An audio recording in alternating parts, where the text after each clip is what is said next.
as the old man will ever be. That's fair. Anyway, open this up. So last time, where did those notes go? Fairly chill session. A lot of going to see griffins, petting griffins, talking to griffins, trying to ride griffins. That didn't go over so well. Don't forget the road cult. Terrible, just not so Oh yeah, and discussing the road cult that Veroth now wants to join. and it's real. Definitely, totally.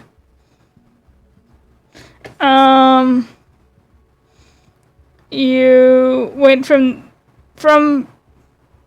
petting the griffins and such, and back to Aquarin, where Gale and Quentin Renee were the first to see the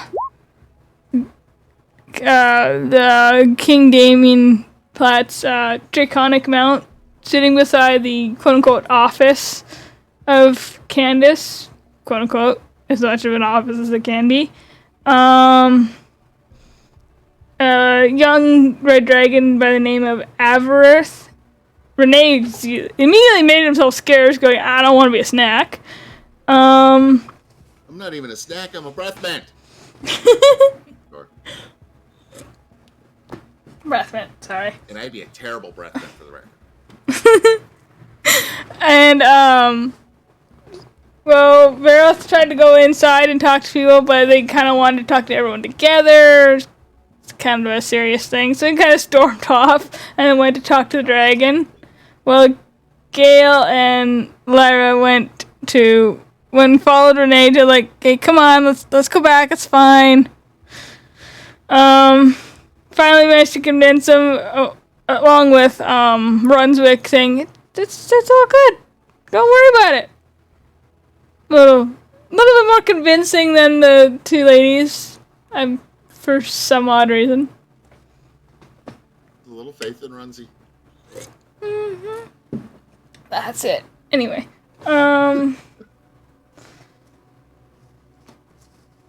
so you managed to make it back at the tail end of Veroth's conversation with Avarith.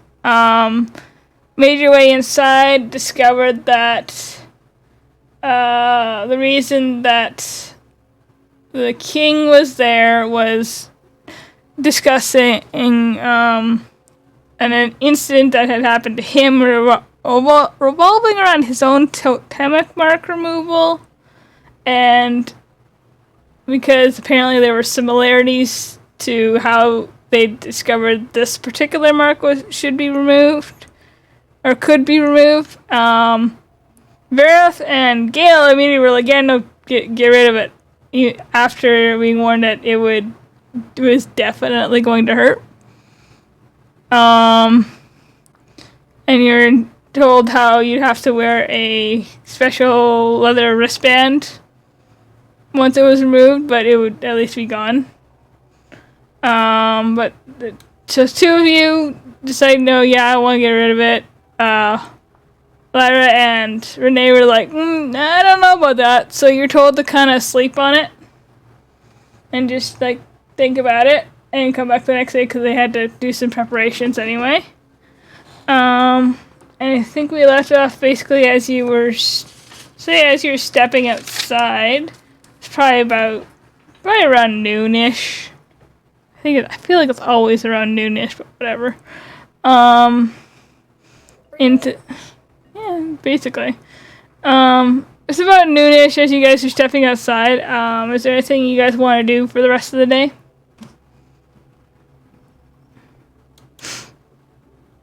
What is there to do in this town? I don't know. What is there to do? We know it's a small town of mostly magic people. We haven't really done too much exploring yet. Earth will go deeper into town to find something fun to do. Alright. Okay. Renee and Lyra? Lyra will also come with. Kind of reluctantly, it sounds. She knows what kind of fun that your friend tends to get into, and it Fair. ends up with trouble. Fair.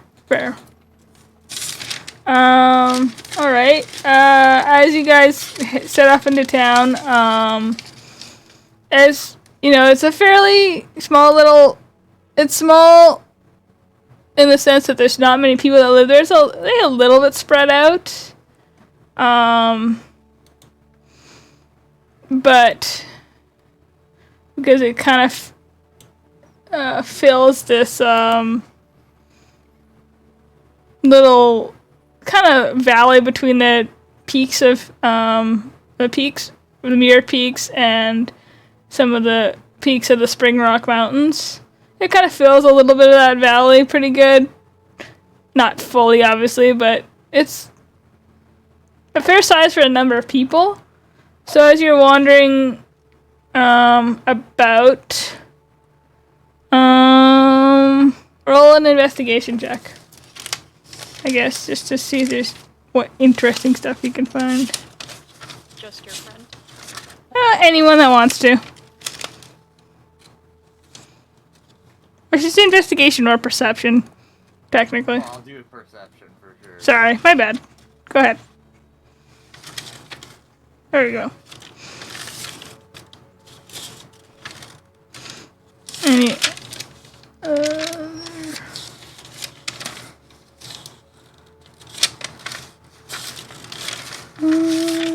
what would you guys see?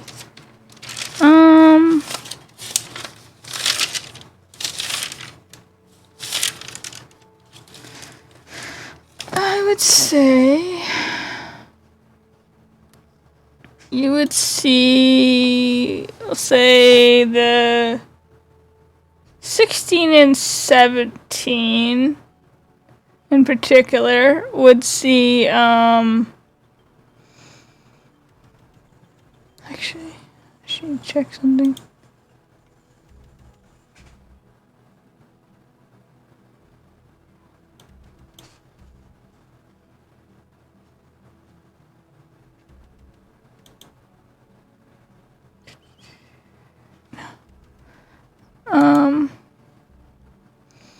You would see,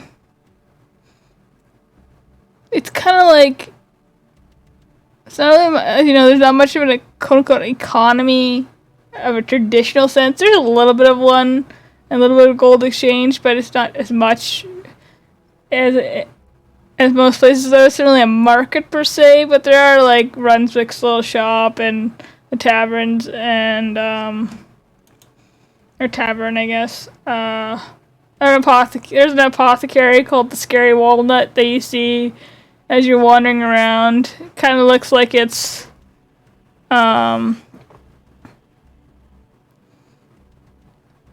made to look more rustic than it is. Like, it's really fancy looking and obviously like magically created or designed, I guess.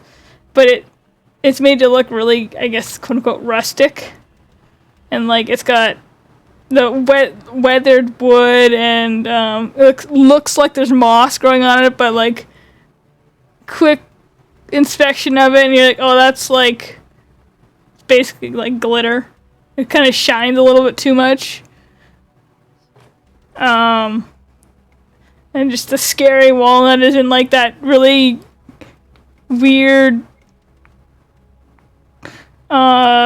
sort of cliche Halloween scary drippy font that no one uses. Lyra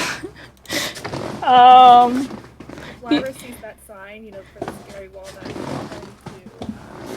I can go, hey, look, it's you.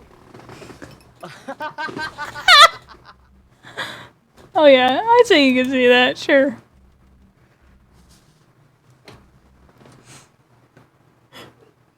Dignifying that with a response. Fair.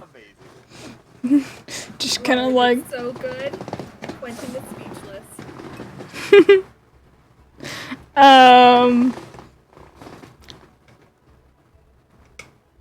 yeah, you also see like there's a fair number of like children running around playing with like a ball, and Why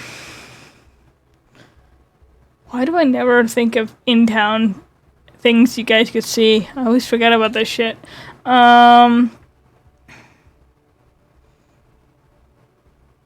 You know, you can see on the outskirts, as you get closer to the outskirts of the town, or closer to where it would be, like behind the houses, there's like the rather thick patch of woods that kind of surrounds the town within the mountains, that goes deeper into the mountains. And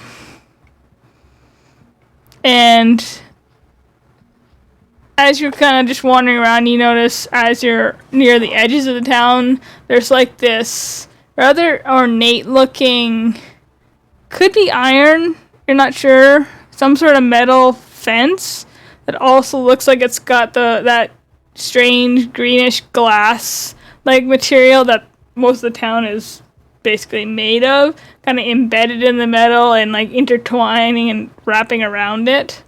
It kind of makes it sparkle. As you get close to it, and like,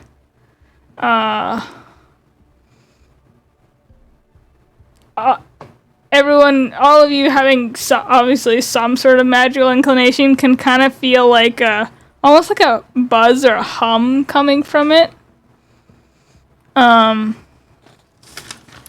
you get closer, kind of like the idea of like an electric fence, but more magical feeling.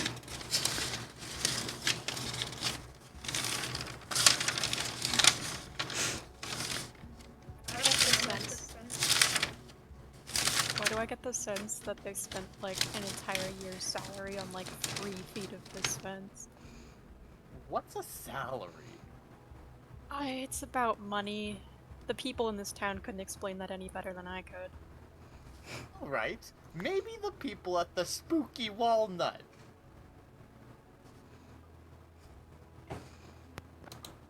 I didn't know they named a whole apothecary after Quentin.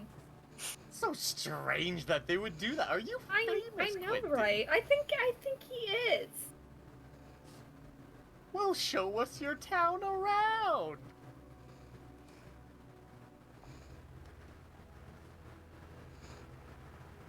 He's so shy. I like to remind everyone. Denying to give anybody anything on this then. Well, I'd like to remind everyone this is mostly an audio medium. What? and that's why silence is the best answer. Needless to say, I remain silent. Yes. Anyway, so this Quentin's just kind of like nose in the air, like pointedly ignoring the comments. Is there anything else you guys want to do? Because it's a fairly quiet time in town. Like I guess there's a bunch of kids playing with like a ball. A couple of kids are playing what looks like almost like a magical orb of a ball, kind of tossing back and forth using some sort of magic. I do have one question. What's that? So this is like an all-inclusive, like basically live-away grad school for the. Where No. are the kids coming from? Oh, it's basically a it's just I feel like Lyra may have known this on a history check, I can't remember, but at some point it's basically this town that it's made of actually Gale and Lyra can both roll history checks.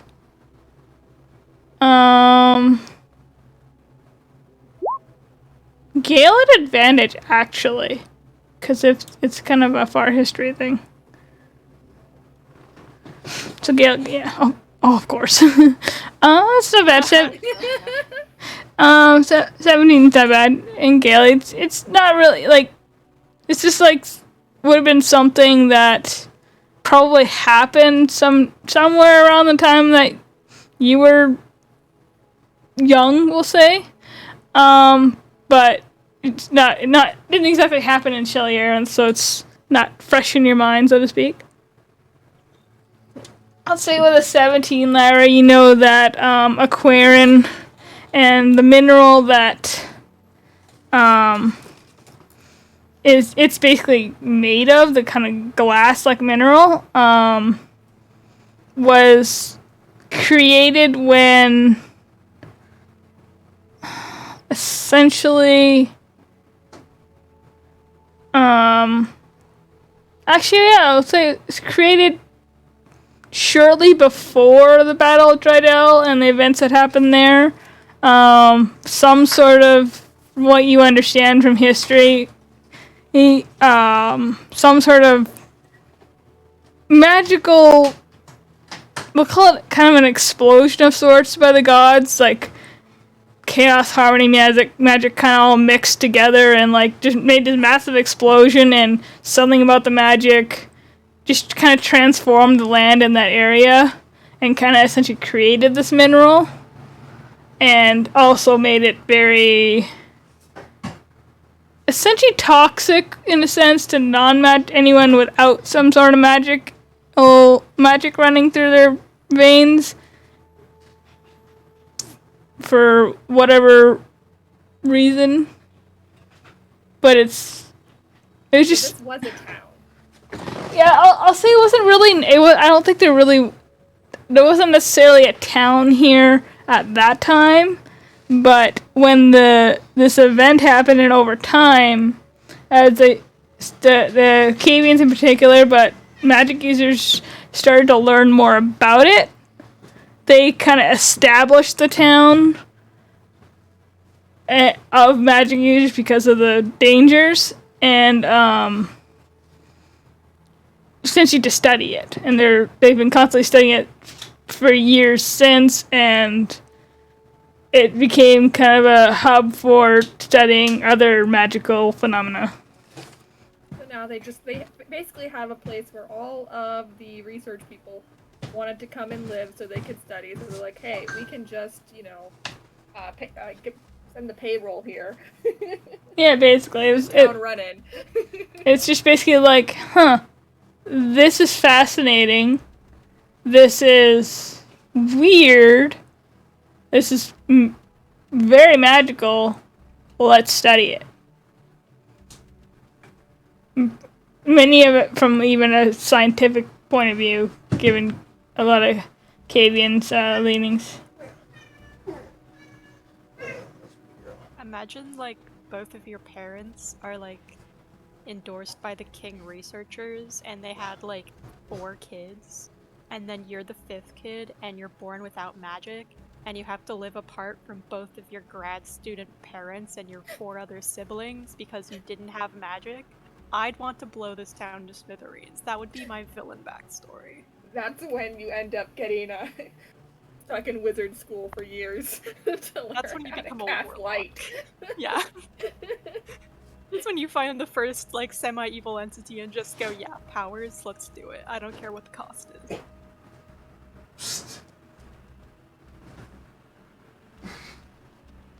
I'm assuming Lyra shares that, though. Yeah. Okay. And she's like, yeah, no. Town's been here for a little bit, I think. Family's just up and moved here. And now it just keeps going and going and going. And man, I really sure hope one of their kids will like get born without any sort of magic whatsoever. That would be a bit, yeah, not great. Varith is trying to poke the electric fence with a stick.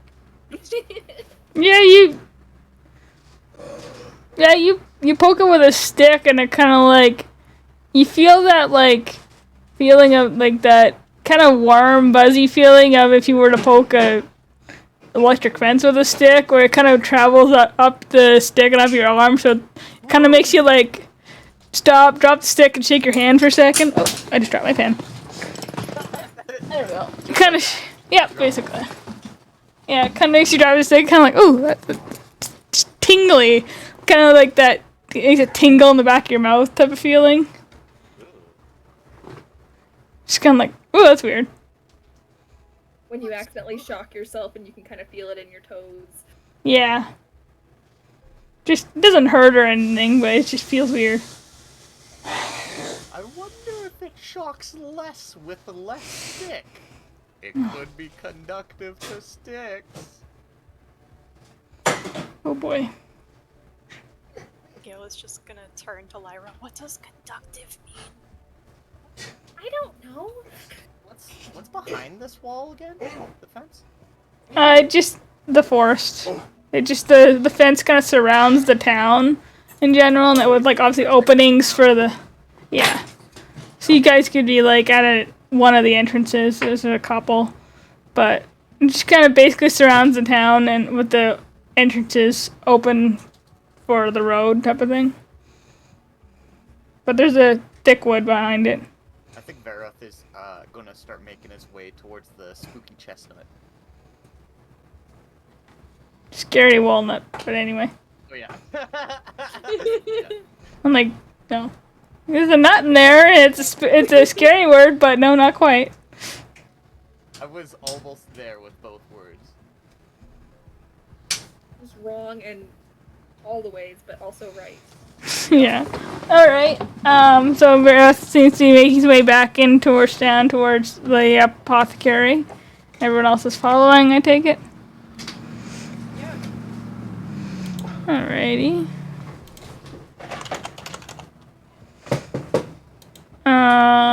So you make your way in towards the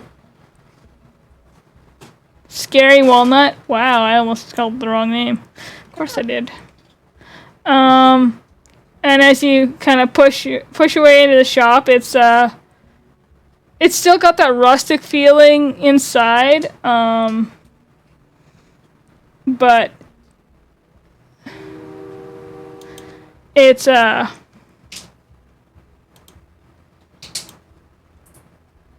almost a little darker, and kind of it's got like the really bad fake cobwebs hanging from the ceiling, and there is a elderly gnomish creature, gender not really determinable.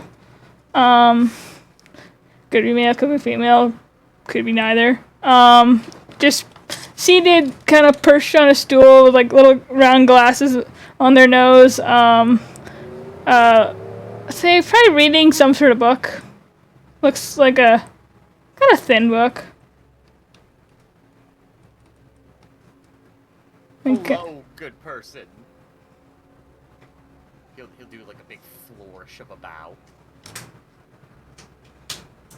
You see them kind of look up and kind of like doing the whole like, you know, older people when they have the glasses perched on the end of their nose, they kind of look up and kind of have to kind of raise their chin really high to look through their glasses. And they say, "Oh, hello. How can I help you, young man?" Walked into your establishment and I see that this is a very nice one. I noticed that instead of real spiders, that you've chosen fake ones, and that was very wise. Real spiders can hurt you, did you know this? So, of course I've heard. These are much easier to control. Wait, do you have real fake spiders? I mean, you just see one kind of crawl up around the onto the countertop, and then like crawl over and kind of crawl up on the shoulder and just kind of sit there. And then so like they just kind of, I'm just kind of like makes a gesture, and the spider kind of does a front flip onto the counter and does like the ta-da pose. Wow! How can I become more like you? Much training. I will begin immediately. Tell me, what is the store you operate? This is the apothecary.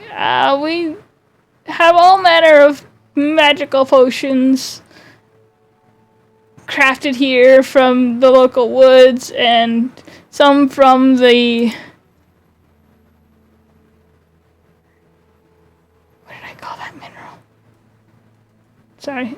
Some from the Vatrispar itself. It's quite fascinating. Do you craft it yourself? The potions, of course. Wow! And you say from the local woods, the woods that are protected by a dangerous electric wall. Electric? It's more magical, but yes. Wow, did you do that? I did not personally have a hand in developing that, no. I'm going to choose to believe you did. And, what sort of potions do you sell? All manner. Healing potions that make you stronger, tougher, smaller, faster. Oh, it's varying durations. Some that'll make you fly. Those are a little tricky sometimes. All manner of potions. What are you in the market for? He's like hopping on his toes, and then stops and tries to look cool. I was just wondering how much your flying potions are. Flying potion, do you say? Yes, the flying ones. Can't possibly end well. I'm going to watch it. I'll fall down. Oh yeah, no, the destruction will be beautiful, but it's not going to end well.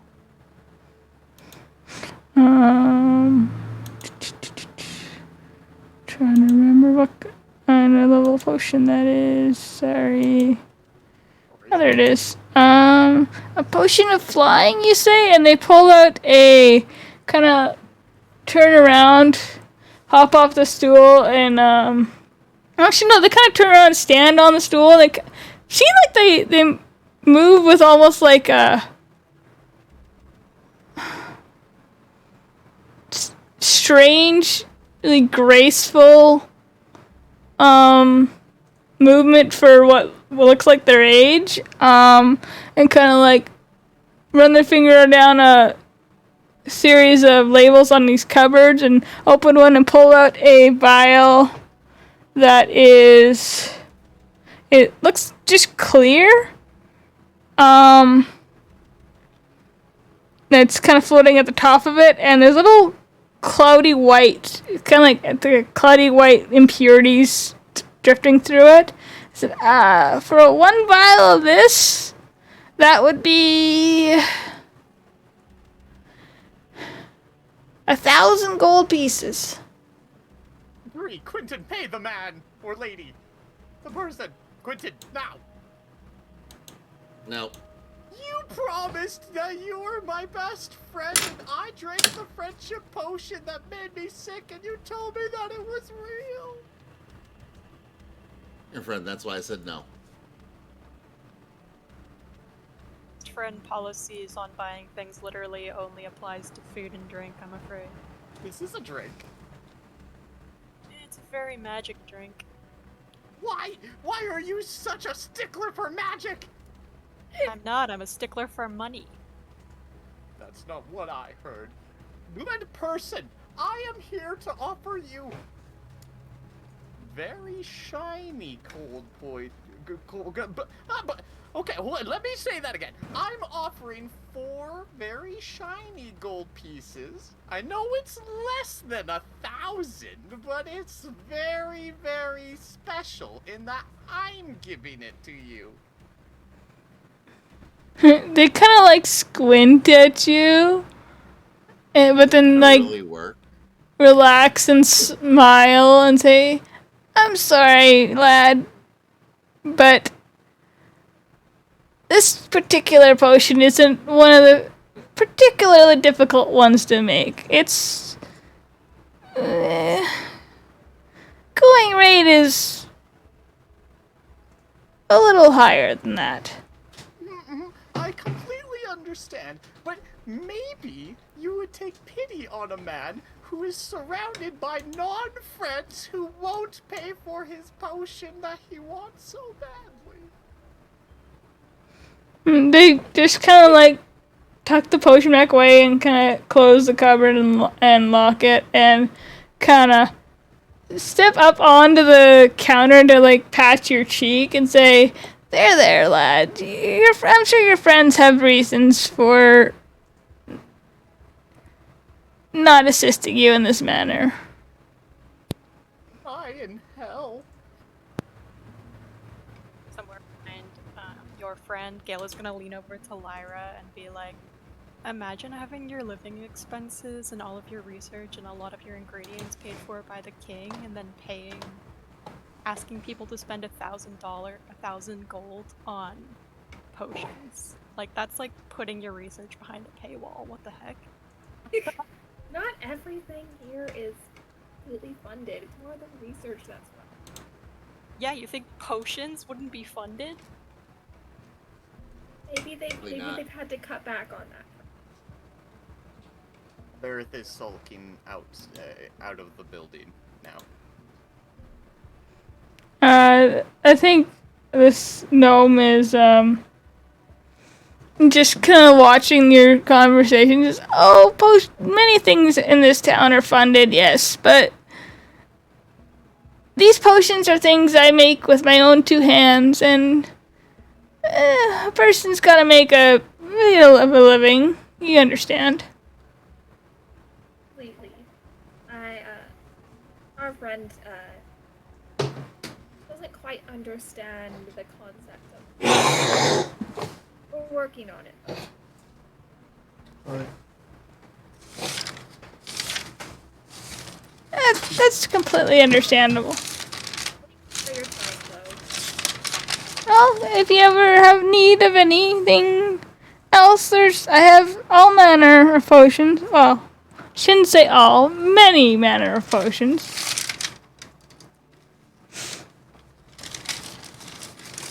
We'll keep you in mind. Excellent. You come back and see old Cleprior if you need anything. Kliprior.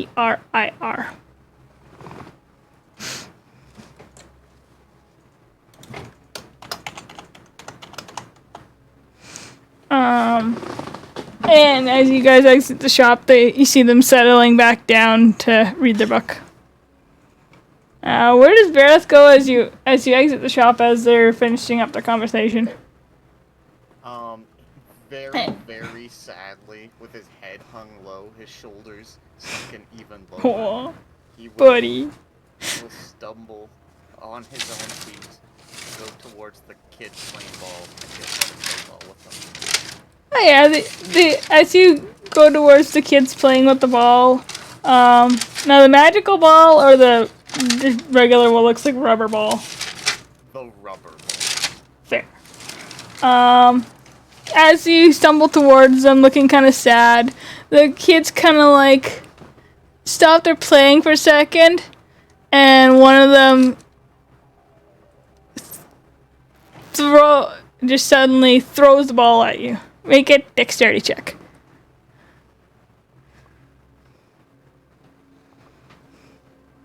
Check or saving throw? Just check. They're taking out their anger for their siblings that can't. Oh no, it's a nice toss. As he throws the ball at you, you're not really quite expecting it. You kind of like juggle it for a second, and it drops down into the mud. And they go, "Oh, nice try, mister." Even play ball, right? Will you teach me? Sure. Well, if you pick it up, you can throw it back at me. He does. He picks it up, shakes it to get the mud off of it, and then like double hand overhead throws that ball. As you double hand overhand, because you're quite tall as it is, you're probably a good we'll say 20 feet from this kid, and as you double hand throw it, it's definitely, you can tell it's definitely gonna go far over the kid's head. But all of a sudden, this kid just jumps, but they jump so high, it's like they're somehow flying or levitating or something, and they jump it, catch, and come back down. And go, nice! Sorry, what was that? Desperately ask who they are. Oh, I'm pulling an Alex, going to the generator.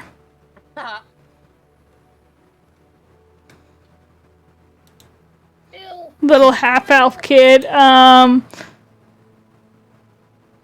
Aziradan. Okay. Ziradan, you are such a good flyer. How do you do that? Oh, it's just natural ability. Oh, can you teach me how to naturally do that? Can you levitate?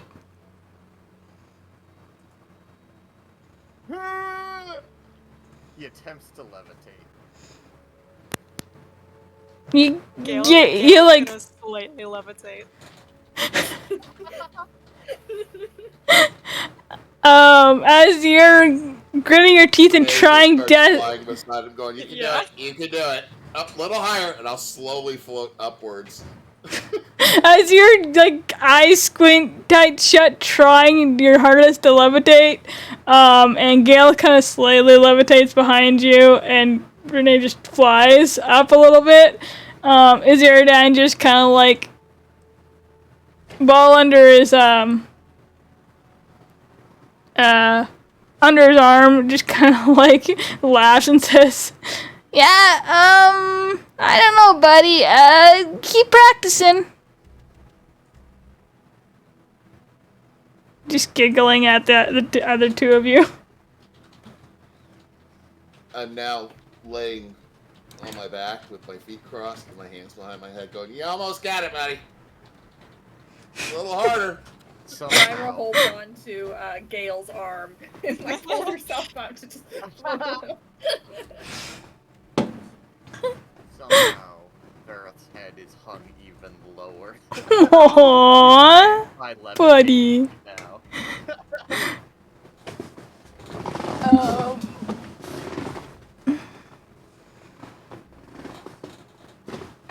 I want to make some joke about how, like, a really good example of economic policy is some people charge thousands of dollars for some things that other people are just innately born able to do, but there's no way Gale would know how to make that joke, so I can't do it. Fair. The Iziradan just kind of like smiled and said, "It's okay, buddy. I'm sure you got some cool tricks up your sleeve. What can you do? I mean, you gotta have magic of some sort, right? And that you wouldn't be here. Or you wouldn't be able to be here." Well, one thing I can do is make berries. And he'll, like, create, like, a handful of these, like, goopy, mushy looking berries. Which he, offers to the little lad. And the kid he kind of like reaches out, kind of brushing his kind of shaggy black hair out of his eyes, and looks one and pops it in his mouth and goes, chews for a second, goes, It has, like, too much flavor. Like, it's yeah. not gross. It just, it tastes like it's multiple different berries. Yeah, I think it's a good berry. It makes you feel full, basically, right? Yeah, it's Yeah. just a good berry, but his are very, very flavorful. That's fair. He just kind of like chews it and swallows and goes, I don't think I need to have supper anymore. Let's go play ball. And he kind of like holds out his hand for your hand. Wow. I can do a thing. And he takes the hand to go play ball. You guys, the rest of you following as they run off to play catch with the other kids that are definitely there. but are just being shy. Should we follow them, or should we just let your friend live out his childhood dream of... Let's let him play. It'll Yeah. be good for him. He looks I'm like gonna he's go to really the inn fun. and grab a beer. I love this arc. I'm so proud of him. He's out making friends. He's making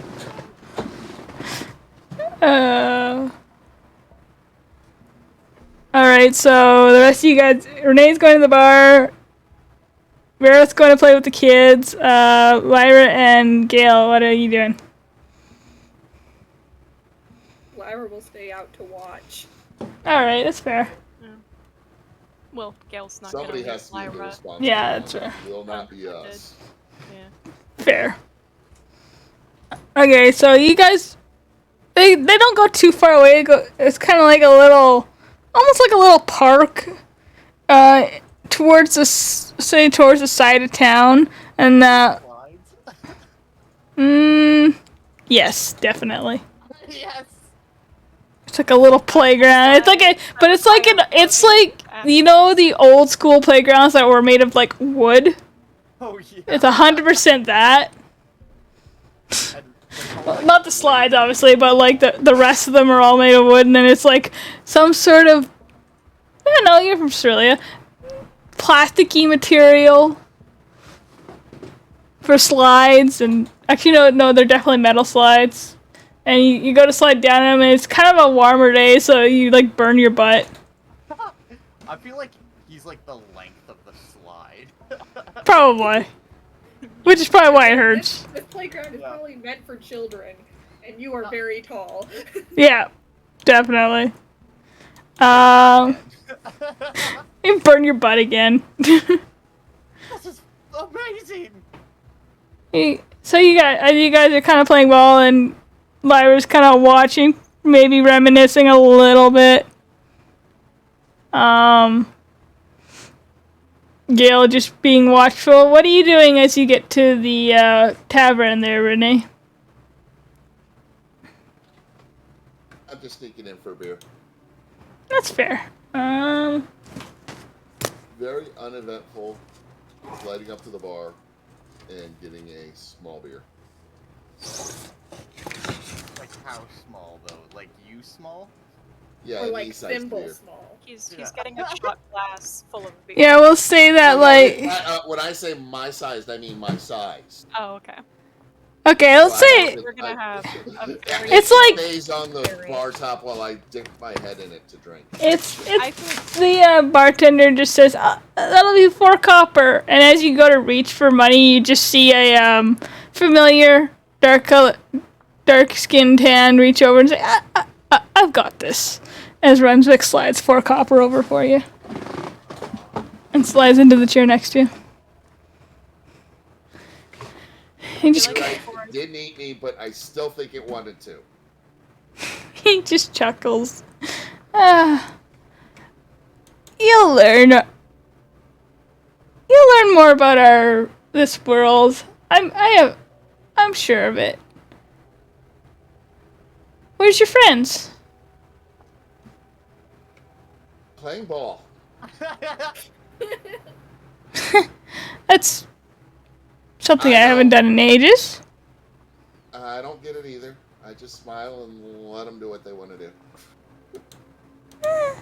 You got it. Rough day. You got. I got almost got eaten. Yeah, just rough day. Well, you gotta cut loose every once in a while. You kind of like gently pat your back. So, rumor has it that they actually think he knows about the brand. Yeah. Yeah. Rumor has it Candace and some of the head researchers will say have found a way to remove your little problem. So you gonna do it? No, not gonna do it. Well, why not? I get the Candace is trying to be nice and all and blah blah blah, but I am not gonna be her test dummy to see if this works. Hmm. I also think that, personally, I think that's too soon. I think we need to figure out more about him, and there's might be a better way than her initial attempt, if that makes sense. That's understandable, I suppose.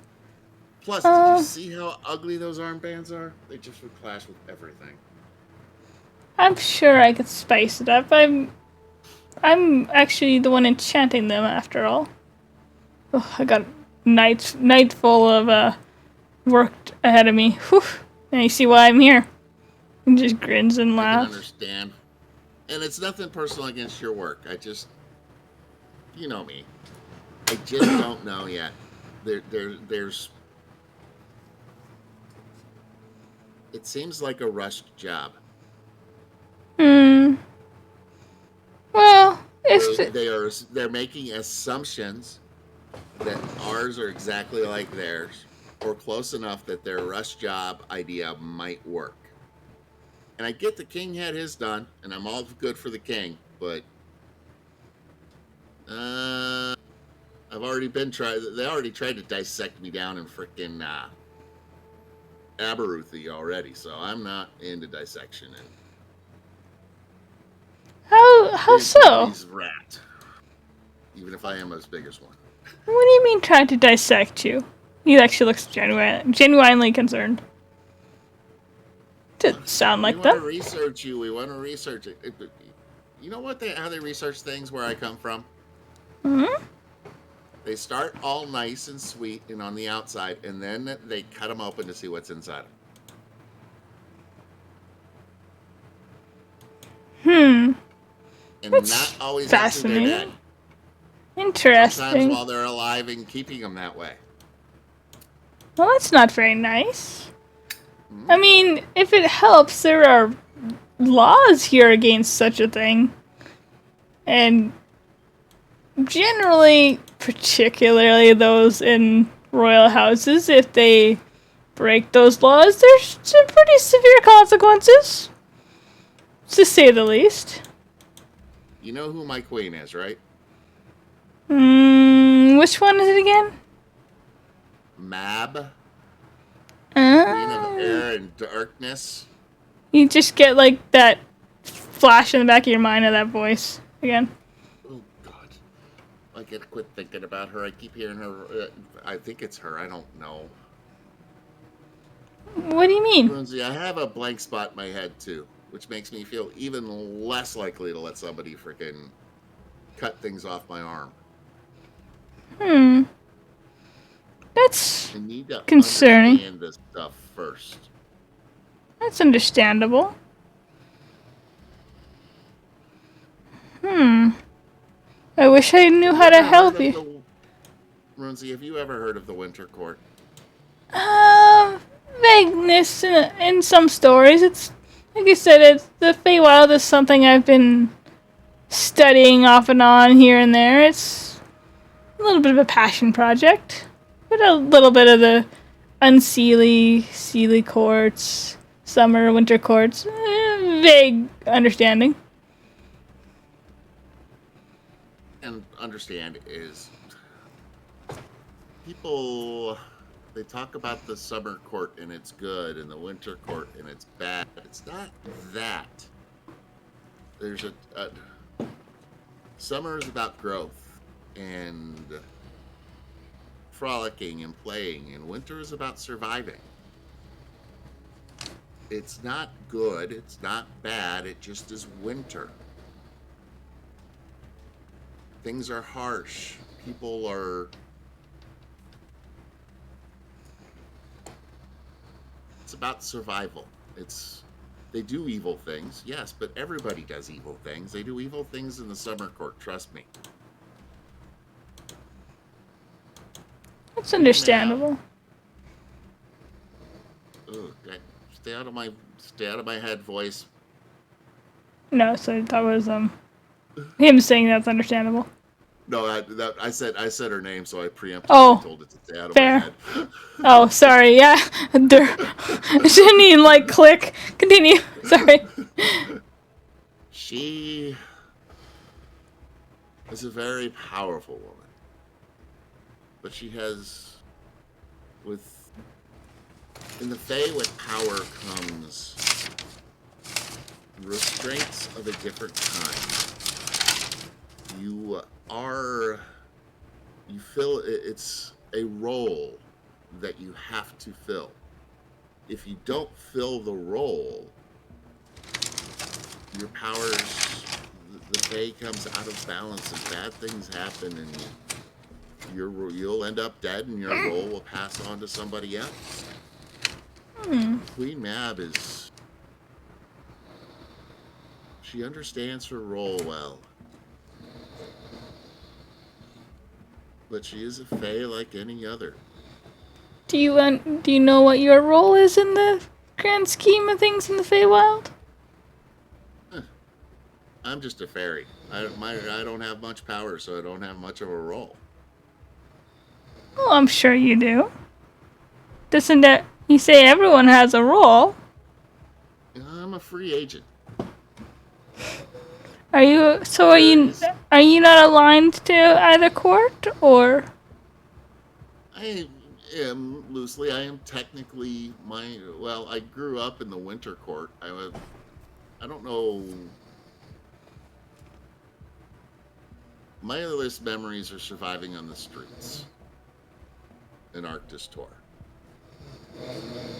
I don't have a family. I never did, which is very weird for fairies. We grow up in very tight family. We're small. So your family, you and your family protect each other. I didn't have that, so I protected myself. I learned to hide. I learned to do what I had to do to survive. There aren't a lot of my type of fairy in the Winter Court. So I don't know if I'm really winter, or if I'm summer, or if I'm somewhere in between. I'm a free agent. Kind of like you non-Fae.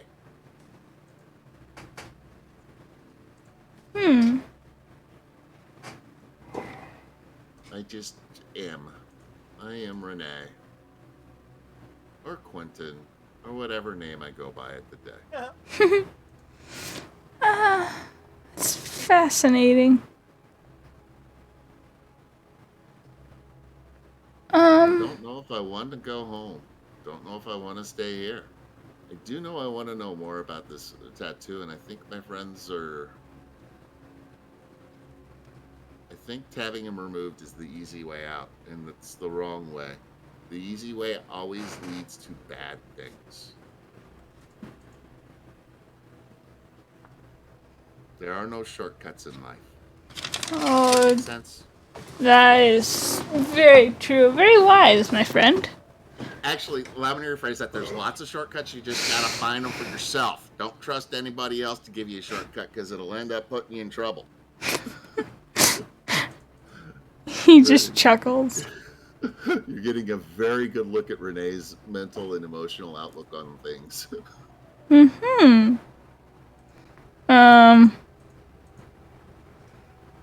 He just says, I think people obviously underestimate your wisdom and your intelligence. Behind Make sure they do. behind this facade you put on, and I think you need to let that shine through more often. He just smiles. Yeah, then they'll expect stuff from me. Sometimes. I gotta figure out how to make the rest of my friends see what I see without them knowing I'm making them see it. This will be interesting. And I don't think, and don't get me wrong, I don't think, oh Lord, what is her name now? Colleen? Candace? Candace. I don't think Candace is being evil. I think Candace is afraid.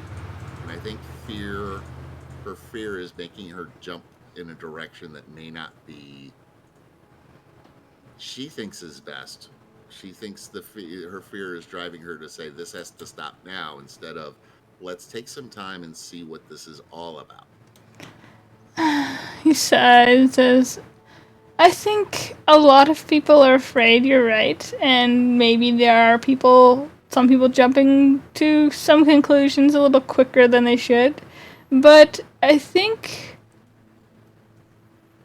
the reason for that is because of some of the history that many people around here and many people, particularly of this kingdom, know of this being that's been chained.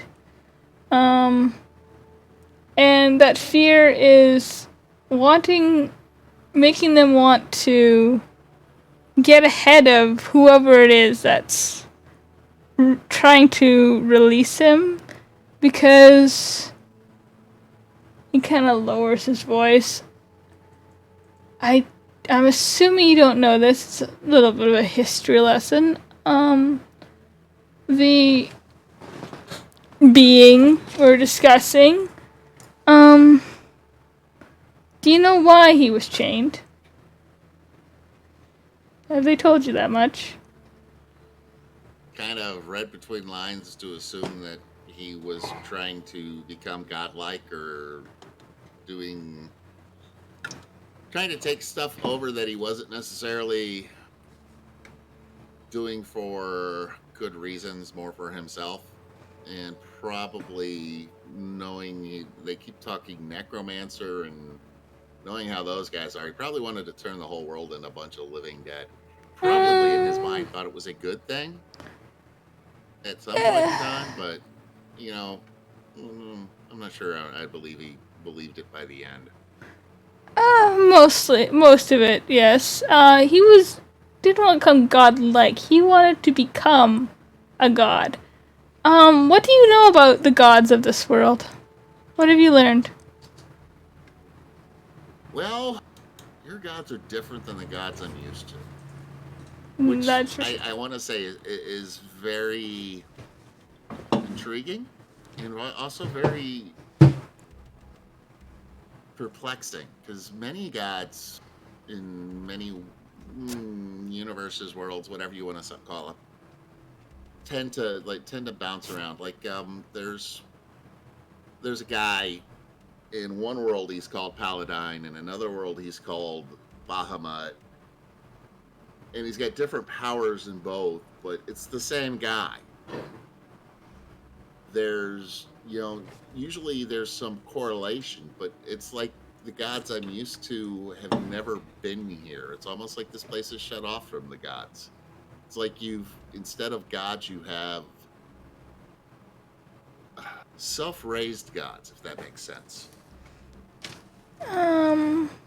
It's mostly correct. Atemnity is, it's, all things considered, and it's well over 1,000 years plus old now. It's a relatively young world. Our gods, chaos, harmony, came from a world, another prime material plane. Because as you know, I'm sure you figured out, there are many prime material planes of these many worlds. They came originally from a world called Earth, and created this Atemnity itself, bringing with them all manner of races. And Earth itself used to be quite magical before it became, from what I understand, he kind of squints as if trying to remember something, kind of polluted, so the magic kind of lessened somewhat, except for some people, I suppose. But Atemnity has always been rich and full of magic, maybe by design, I'm not sure. Depends on what Chaos and Harmony themselves were thinking.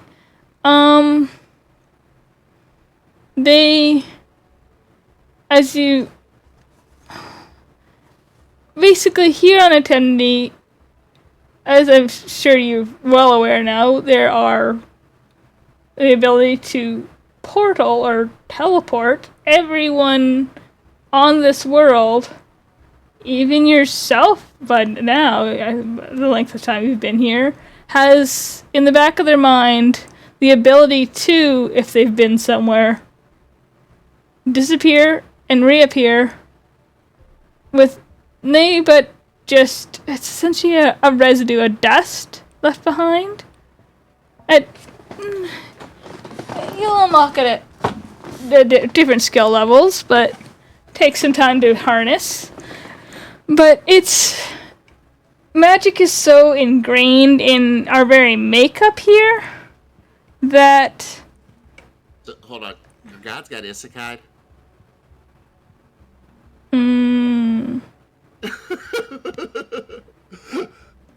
I find this fascinating. Out of game, from what I understand of that term, I don't think so.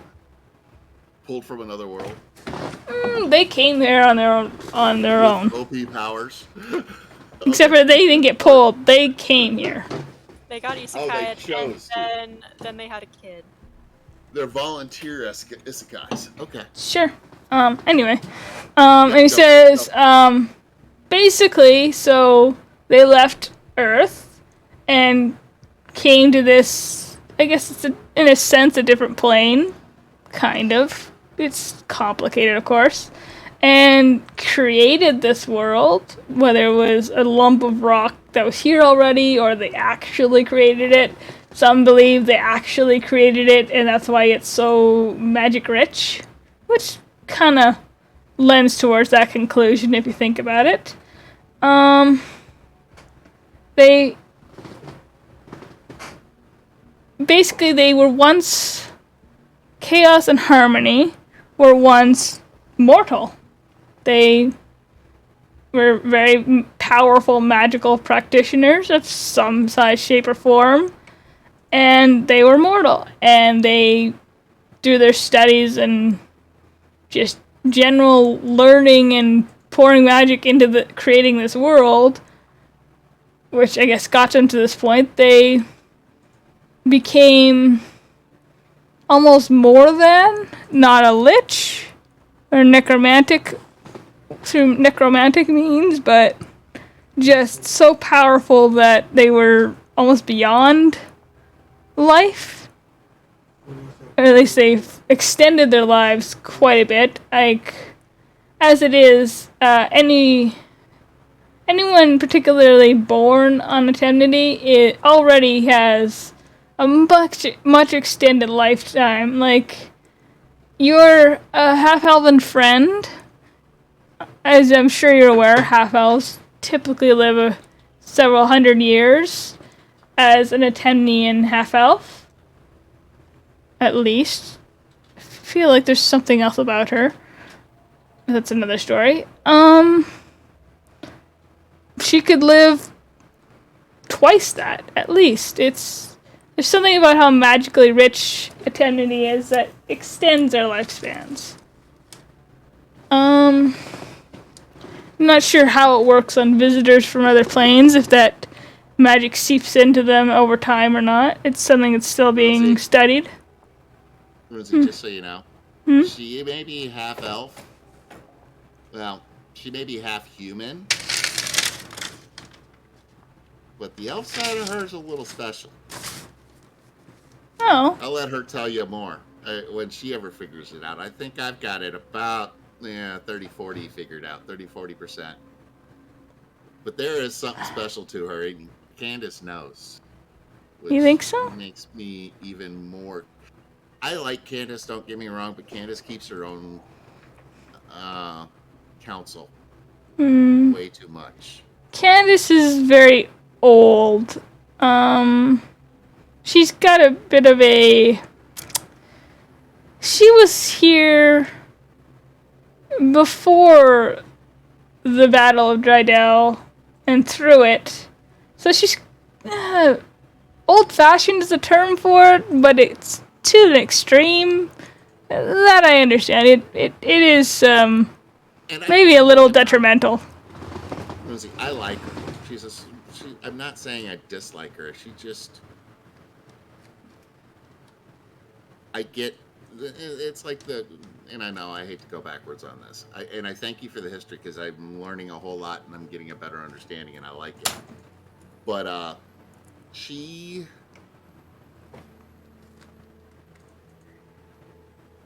very much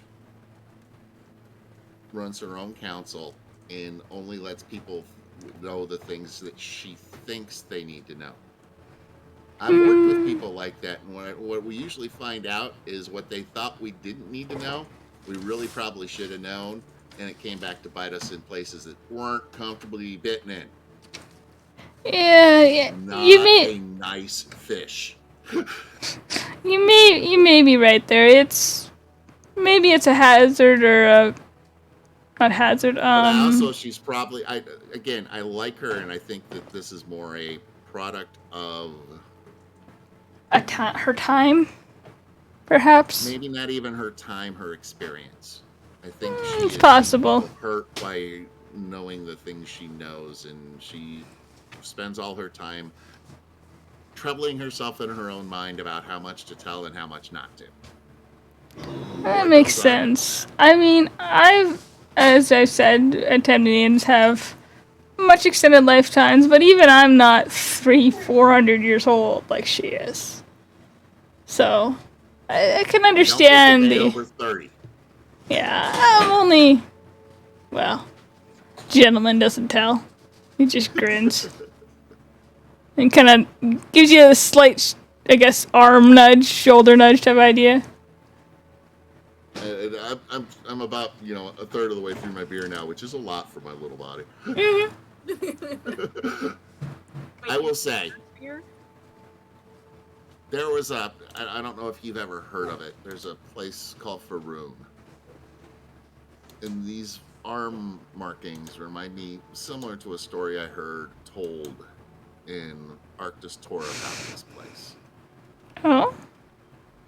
There was this woman, her name was Alias, which I think is kind of funny because, Alias is what I have.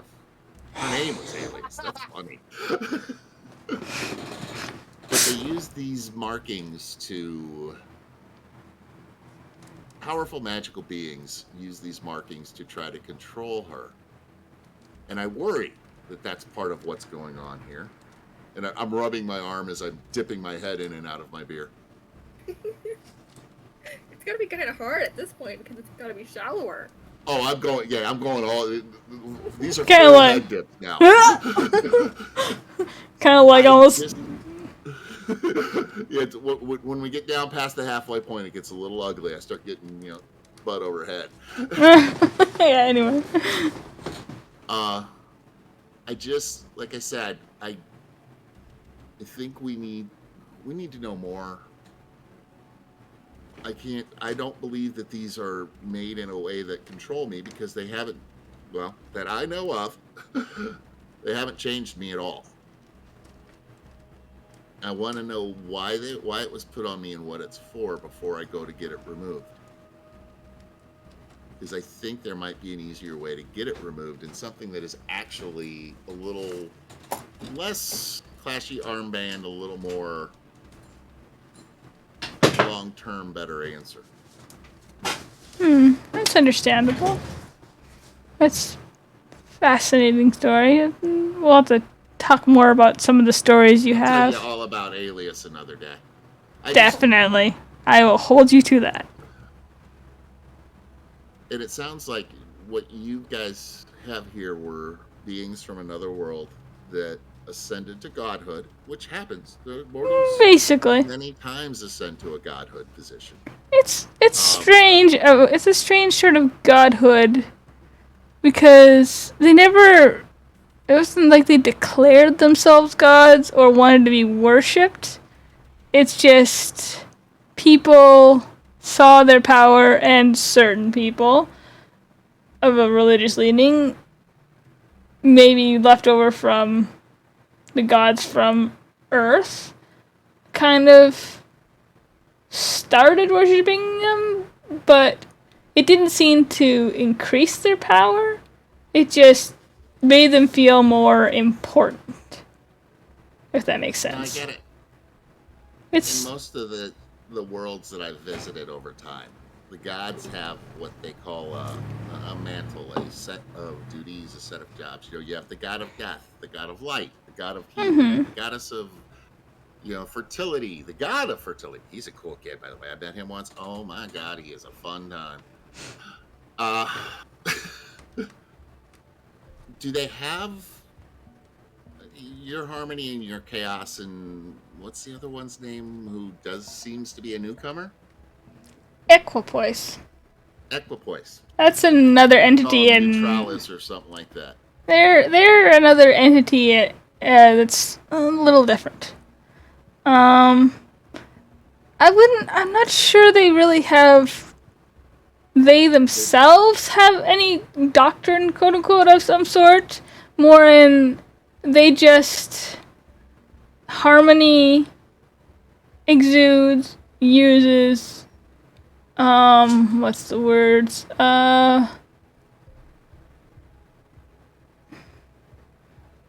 Favors light, quote unquote, light magic, that magic of peace and harmony. I know it's ironic.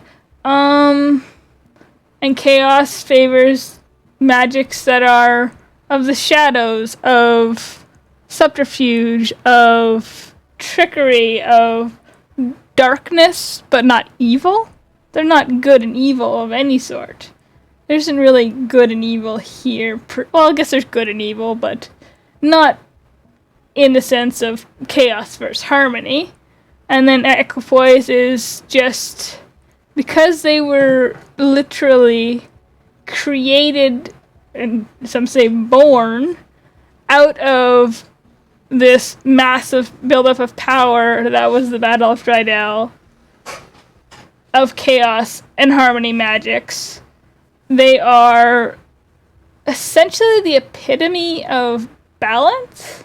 They're almost, ironically, a chaotic mess of light and dark, light and shadow magic within them, which in itself is something for them to balance, because as any being of any amount of power, considerable power in particular, is going to at times feel themselves leaning this way or that. So their personal belief is that every creature needs to balance that chaos and harmony within themselves in order to live a fulfilling life, I suppose. And chaos and harmony each, I believe from what I understand, I think they came to create this world together, but it was kind of like a breakup of sorts where each of them decided, no, I think there should be more light magic and more harmony and more peace, and chaos is like, no, there should be more. Chaos is the way things should go. So I'm not sure that they specifically have doctrines that they set forth. More on the people that choose to quote unquote follow them have kind of interpreted their own tenets of sorts that they mean. The problem I have seen in the past, an overabundance of light, and I'll use air quotes here, goodness, can lead to intolerance, where the overabundance of chaos can lead to indifference. So I think I kind of lean with your equipoise kid. You need to have the freedom to make decisions, the freedom to be who you are, but you need to also have the goodness to know that, you know what, stabbing Runzi would be bad for you because Renee is going to kill you. Kind of blushes a little bit. It's just, I can see it's an interesting way that the gods of your world are set up. and I'm gonna want to learn more.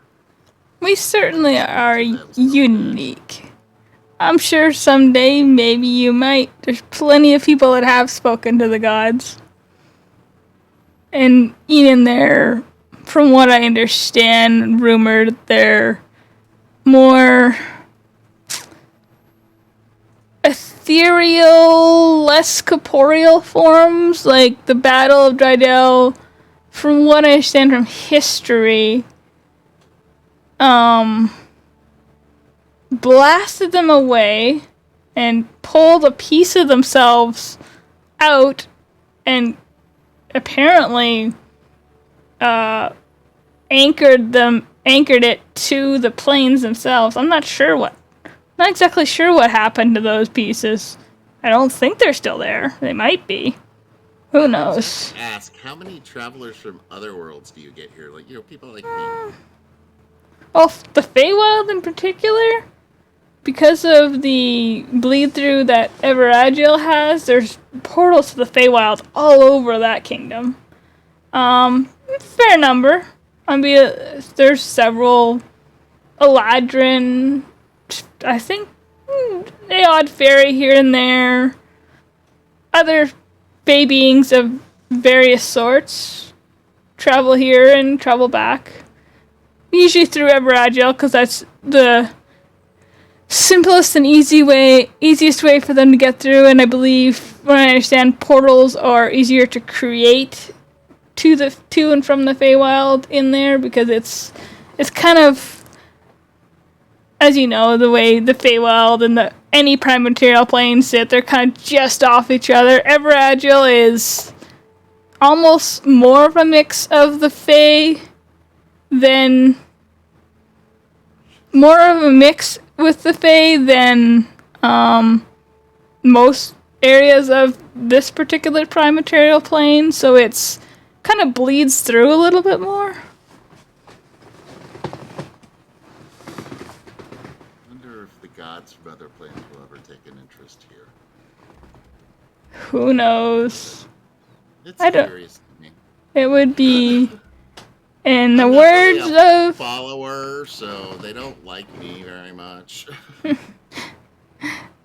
I mean, no, I don't think at this point, other than a few, like, even Candace, I don't believe there's a living soul, as far as I'm aware, could be wrong, left on Atemnity from those original, crop of beings brought here from Earth, and those in that world with other gods. So Might want to talk to Gale one day. yeah, she seems to be. She's been around a long time.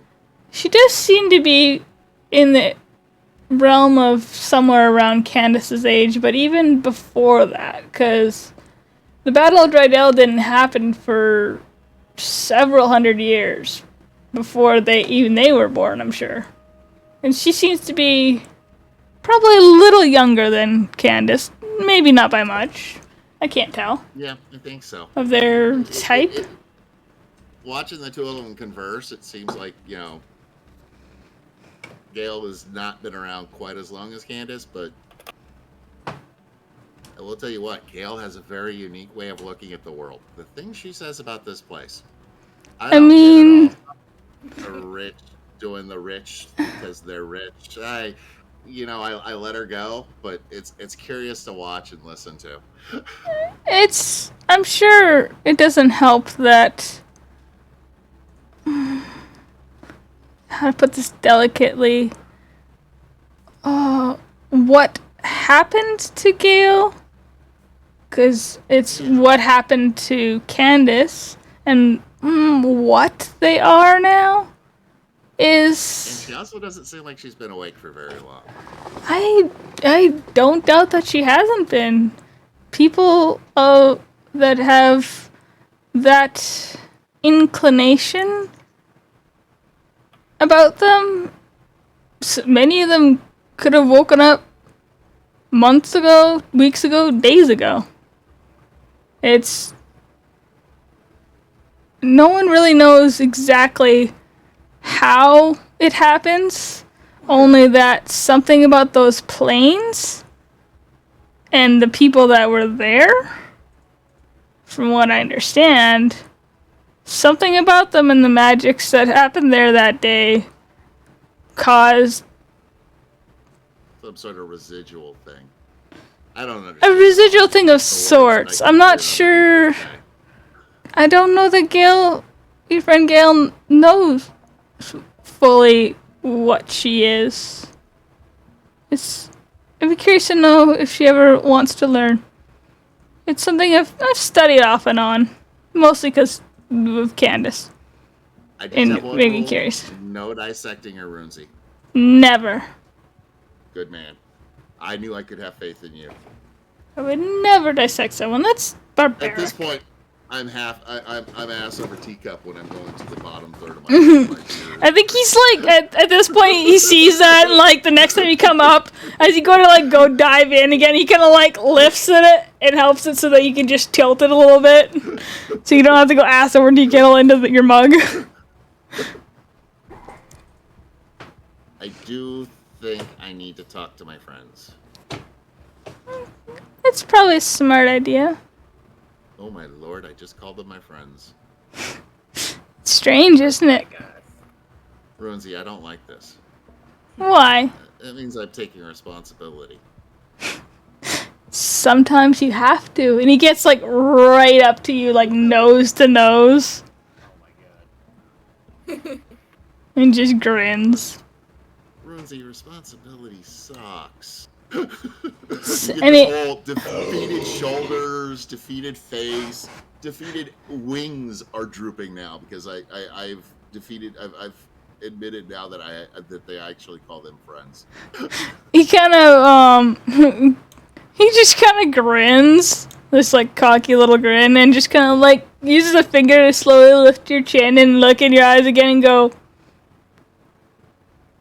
now you're learning.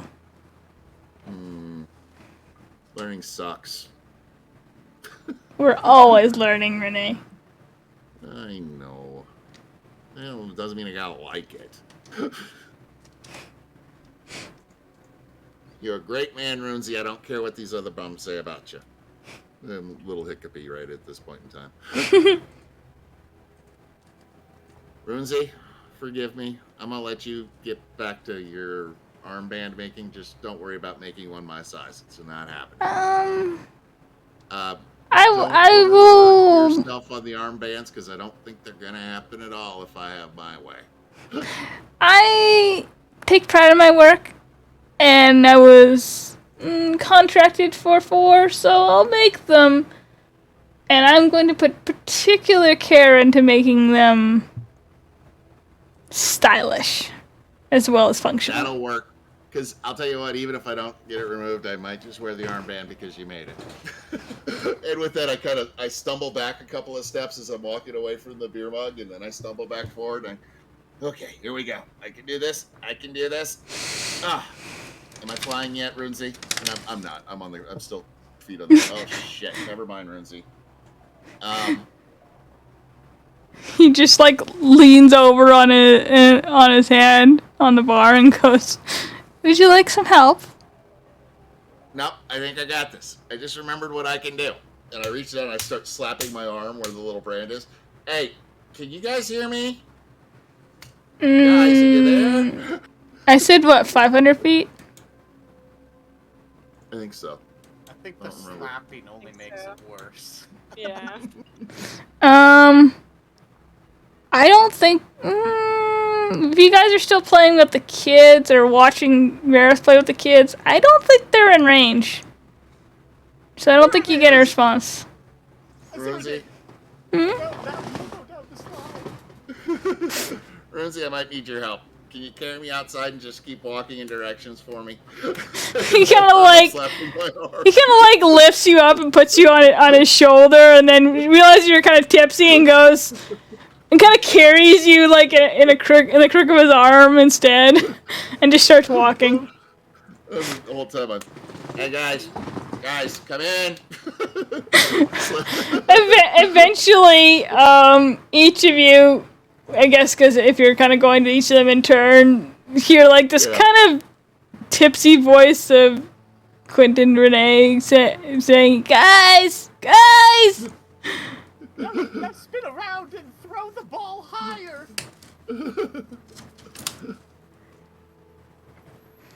Does anyone respond? Can we hear? Yeah. Eventually, that you start hearing Renee just going, "Guys, guys, come in!"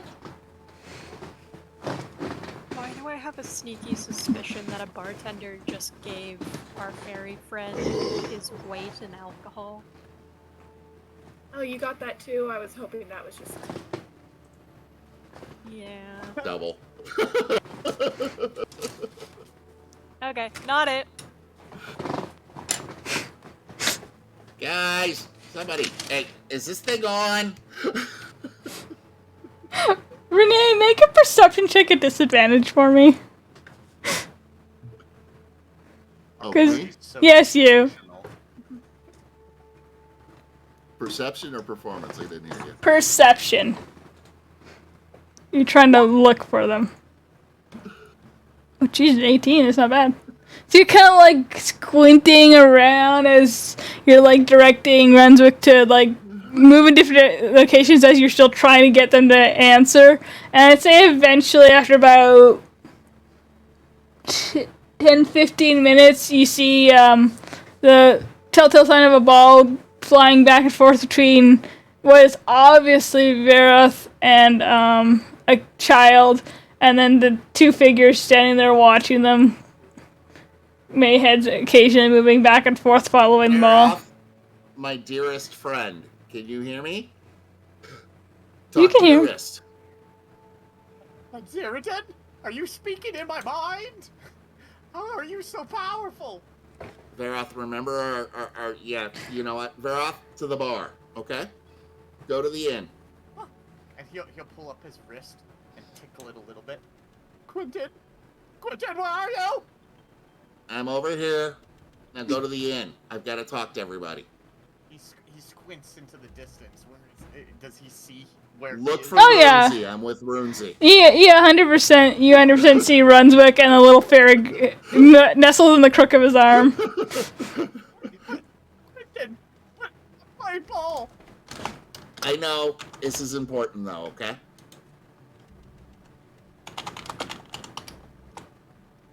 We have a future to, yeah, you are my dearest friend. I need you there. Well, it doesn't feel like it. I mean, if he just consumes that much alcohol, he's probably just gonna rant about how we're all friends and then cry or something. Maybe talk about his tragic backstory in the Fae. Yeah, let's go. some good blackmail material on him that we can remind him of. I've always wanted blackmail. By the way, Gail, if you're hearing this, Runzi needs to talk to you. And Lyra, I think you should talk to Runzi too. But not today. Runzi's, just remember, Runzi's my Runzi. You guys can only borrow. You just hear Brunswick kind of chuckling to himself as you're like muttering this into your wrist. Back to the inn. We need to talk. It's important. You always do the most boring things, Quentin. All right, I'm on my way. Is there a din? Funny thing, too, I think by this time, Renee's still muttering into his wrist, but Brunswick has already walked right up to you guys. Walked out of range. No. Really much. No, not even that. Like, you're muttering into your wrist still, but he's walked right up to them. So they can just hear you talking. But you're just too, like... Man, there's some Wow, guys, I said the inn, not to me, but okay, this'll work. We do need to go to the, no more beer for me, but we need to go to the inn, and we need to sit down in our in the place that me and Runzi had dinner, and we need to talk. Did my new best friend come to the bar? And he points to the half-elf kid. The kid's just grinning, holding the ball. Kid, you're a good kid. We'll play with you later. I promise. I'll show you a really neat trick. Oh, Lord. I think I'm going to be... No, I'm not going to be sick. I'm okay.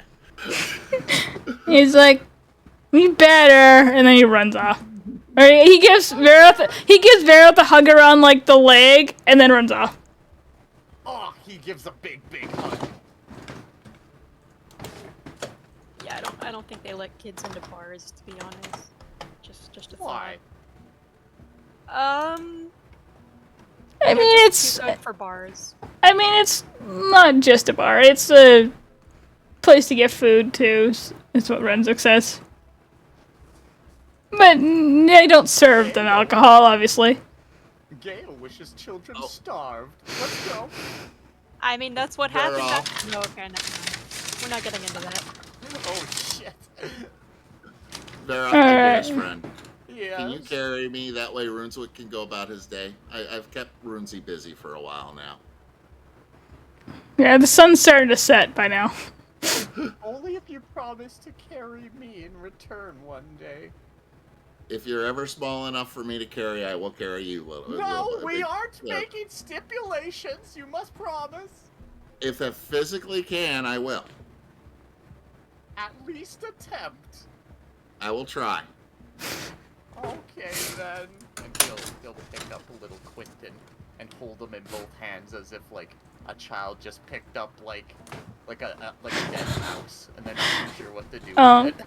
As you go to take Quentin from Renwick's arms, Renwick gives you a little kiss on the top of the head and says, "You be careful, be smart."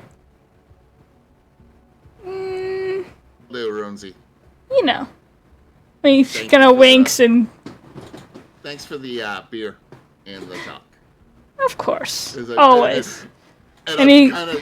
You see my left hand is pointing at him like a, like the gun finger. But it's doing this circle that's like back and forth. Sometimes like a figure 8. Sometimes forward, backwards. Yeah, he kind of like winks and like walks off into the distance. Boy. You guys can go back to the bar. Yeah, the beer is really good here. I can tell. Did you have a good time? Yeah. I learned a lot. Did you now? What did you learn? And came to belief. I came to understand things even about myself. I learned about your guys' gods. They're really pretty interesting. Runesy knows a lot. You should talk to him sometime. Gale, you really should talk to Runesy. He might be able to help you some. Like in a dissection way, or in a... Non-dissection. I made him promise no dissections. Yeah. Yeah, about the dissection thing, like, what's up with you and dissections? When people, where I come from, they talk to you, they learn about you, and then they open you up to see how your insides work. That seems unfortunate. And sometimes you're still alive when they're doing it. Have you tried telling them no? Well, I don't let them do it to me. I'm just saying if there's something really strange, they like to know everything. And you let them do it to other people? Not if I can help it, but I can't, I'm just a little guy. Yeah, that said, true. I want to talk about the tattoos. Quentin, I've never tried to dissect you. And I appreciate it, big guy. That's why you're my friend. Okay. Why don't we play ball? In a minute, buddy. I don't think we should have the tattoos removed yet. Why? I think Candace is partially out of fear, which the more I hear about this guy, the more it sounds like it's a rational fear. Jumping to conclusions and not giving us all the information.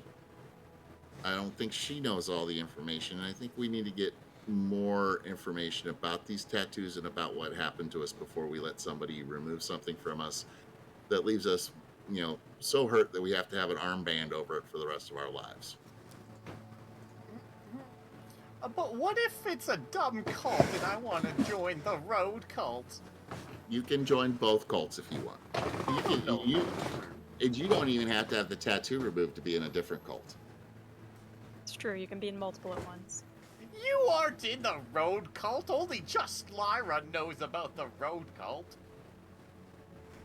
But I'm in the fairy cult. And the winter cult and the Arctis Tour cult. What? Why didn't you tell me that before? Because as much as I called you friends, I had refused to admit you all to the full friendship level until just a minute ago, and I realized I'd done that a long time ago. It's a long story. Don't let it go, okay? I can't believe what I'm hearing. Are you telling me that all this time you are in other cults and you didn't tell me? Yep. Also, you didn't think we were friends? Well, I thought we were acquaintances, and we were friends and traveling partners, but you guys weren't. I was refusing to admit that I was truly friends with anybody because that makes me responsible, and I didn't want to be responsible.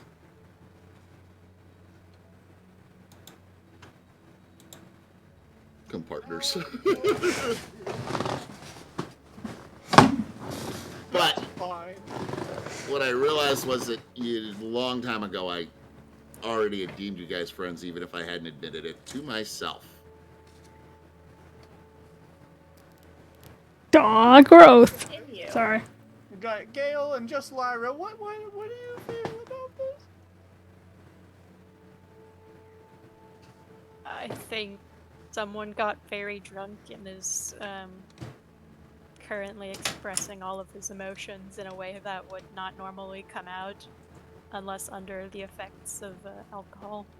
You can say that again, sister. The real feelings, or is it just the booze? Booze doesn't really invent emotions, it just draws them out. It allows you to freely express the things you normally wouldn't. Yeah, it makes you very impulsive. Yeah, I guess that too. Seriously though, the more I've thought about this, I think we need to spend some more time learning about this cult. We need to get ahead of this cult. We need to figure out what's going on with this group and find a way to see what exactly these tattoos were meant to be, because I think they are similar, as she said, to the Cavian thing, but they aren't the same. And I'm not sure. I don't think we should open ourselves to the being testing dummies at this point of having these things removed when all the knowledge on them is not being gathered yet. I mean, I can tell you what the cult's about.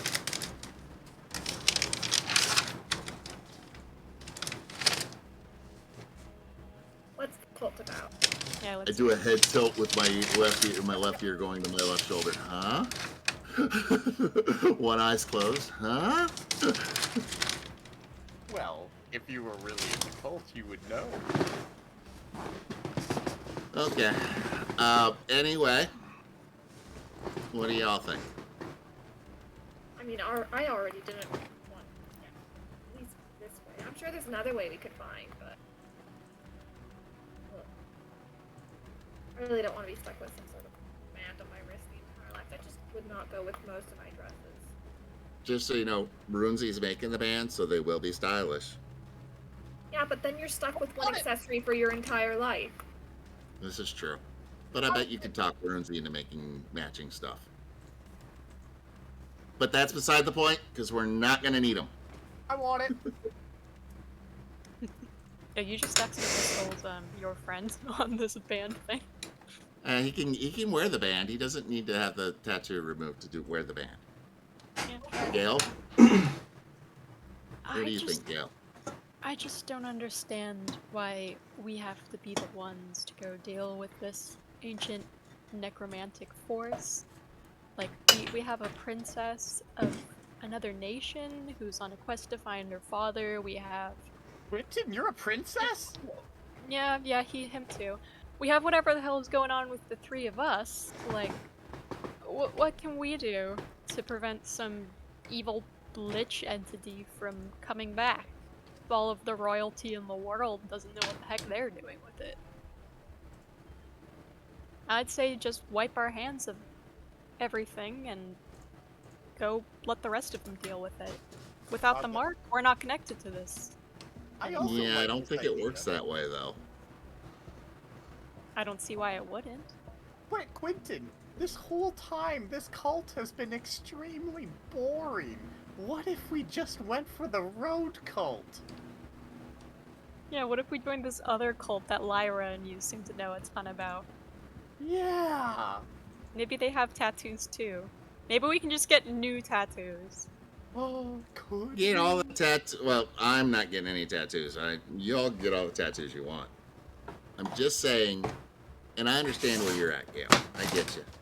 And I'm not interested. Well, I can always go back to the. Well, sooner or later, I'll find a way back to the Fae. So what this necromancer does to this world is what he does. That said, he picked a fight with us. His people did. I'm not so interested in saving the world as I am finding out why his people decided I'd be somebody to start a fight with. And then, Lord knows, I wouldn't want to ever start a fight with Gale. Maybe it's because you're small. Could be. He specifically hates really tall people, really short people, and average-sized people. Oh my. He hates all people. This is terrible. That's very That's strict. And- why he's such a bad guy. Gail, I would go a step further and say, why did he pick a fight with Lyra, knowing there is a Gale there? Doesn't that make you Yeah. curious? Somewhat. And what if removing this does something to hurt Lyra? That is my only reason for worrying about the brand removal, but I was going to go first, and obviously if it kills me, I'm pretty hard to kill, as we found out, but and that would you immediately could let survive it, and it Lyra... could. But if you survived it and then it killed Lyra, what would you feel? Well, you see, if anyone actually hurt Lyra, I would kill everything here and then myself. So instead of taking this risky thing that we don't know everything about, I say we find out more and find a way to get them removed that Lyra will be 100% safe in. I don't know if tracking down a necromancy cult that we don't know anything about is necessarily safer than the procedure. Sounds fun though. It does sound That sounds fun.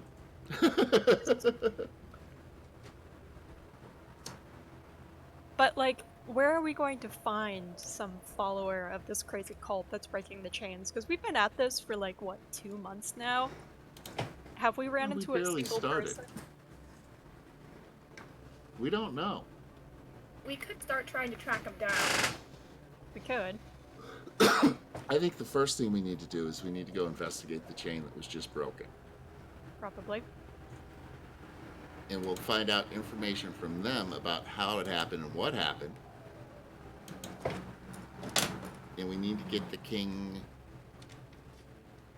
of Gavia and Lyra's sister and all of them to give us writing, some sort of decree allowing us to do this investigation. Just say we could. Do you And think then there's, like... and then we tell Candace, once we have more information, maybe we'll find a better way than the Cavian removal that is just, we're like a Cavian, but we're not quite the Cavian. So let's find out, make sure that, this is the right thing to do before we, experiment. Especially on Gale. Gale, I like you and I don't want to lose you. Can we experiment on me? Because it sounds fun. We will experiment on you in other ways, my friend. Yeah, you ever tried like hot curry? Ooh. No, what is it? It's a food that burns internally to different degrees. Wow! Like I would be an oven? Yeah. Yeah, You would feel like you're on fire, Wow! and maybe even the other side of you the next day. Yeah, I've heard if you get strong enough curry, you literally can like breathe fire. It's insane. I want that. Oh, and then I want to fly, and then I could be a dragon. That seems logical. A curry-fueled, really tall humanoid dragon. I love it. Let's do it. Yep. We'll work But on that when you say as we that- do the rest of this stuff. Writing a Krypton! You are going to lie to me and break this promise! You always do! Here. I Me? do think you have some explaining and making up to do and apologizing. That's right, Me? You've never kept I your never promise. lie. Like just Lyra. Just Lyra has always kept her promises! Unlike I you, have. Krypton. I mean, she did technically lie a couple times, though. What? Not. I am completely honest. Hey, you 1000% saw through that lie there, Vera.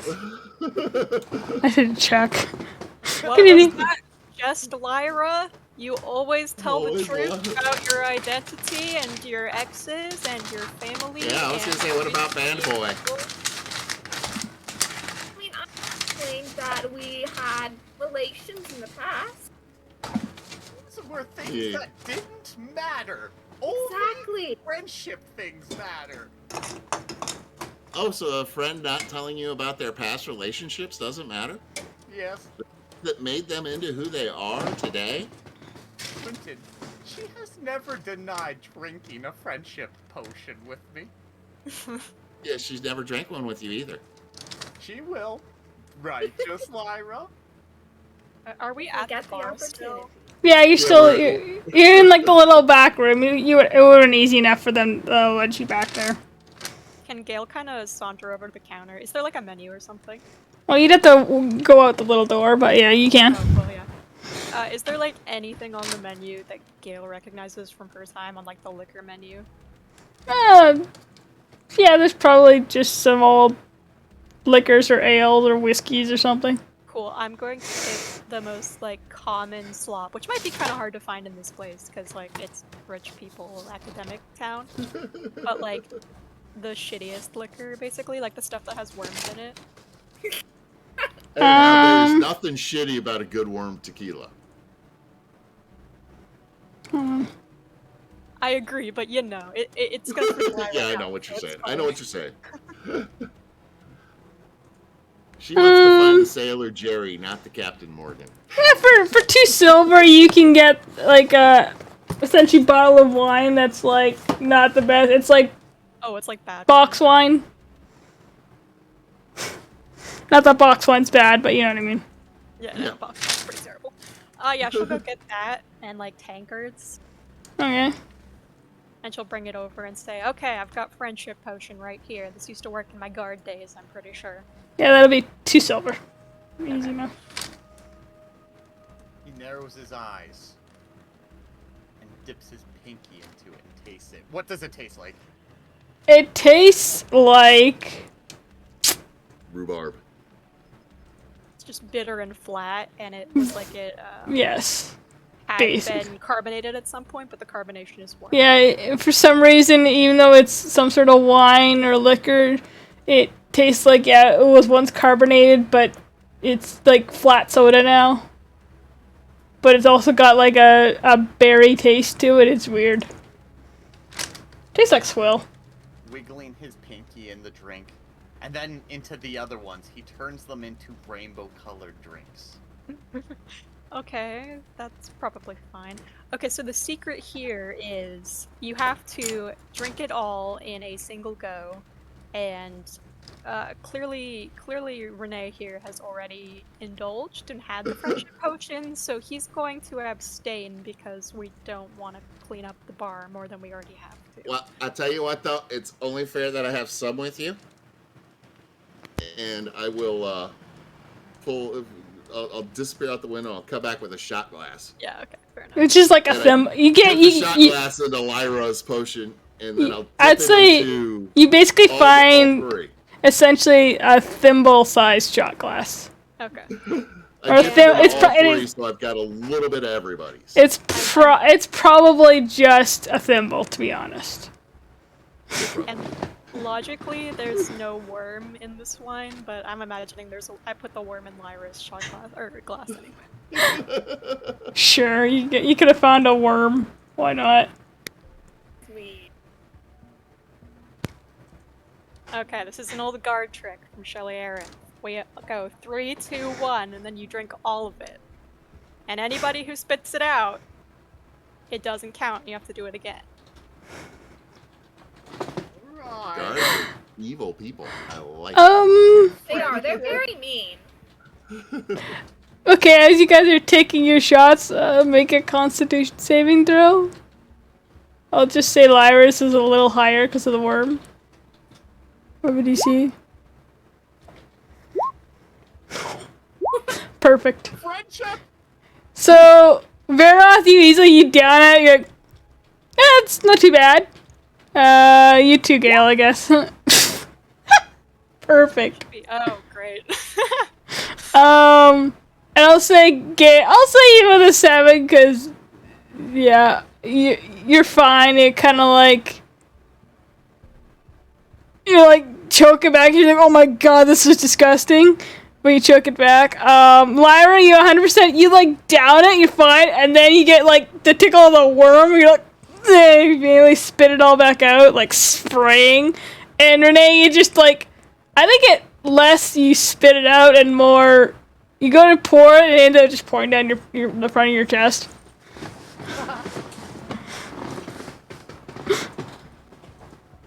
I could live with that.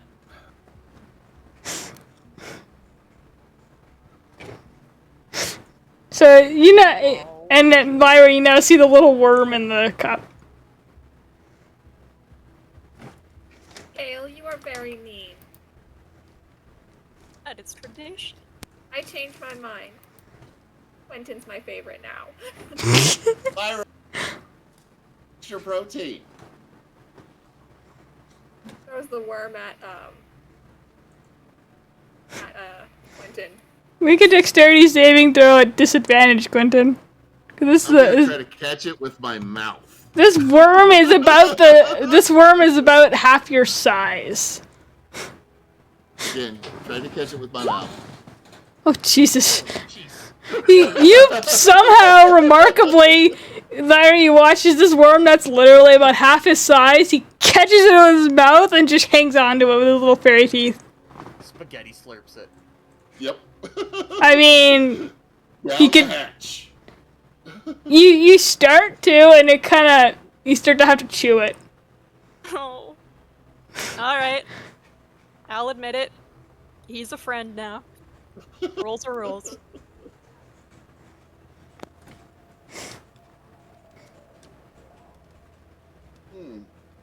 Crunchy.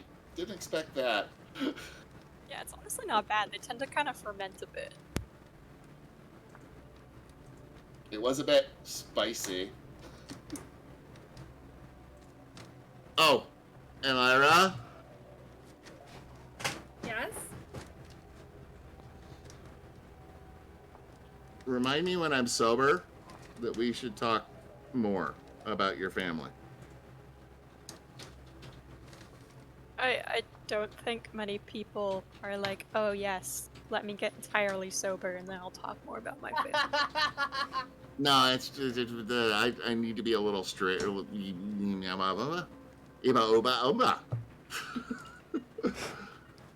that worm really hit the spot. I pass out. You got little fairy just passed out on his back on the table. Move him to his stomach. Just That gonna also roll him part of your over. Guard ritual. It's more of the Knocking after out after eating the ritual. worm. Yeah, it's not really the worm usually that gets some, but yeah. Gail will put the little fairy in recovery pose on the. Fair.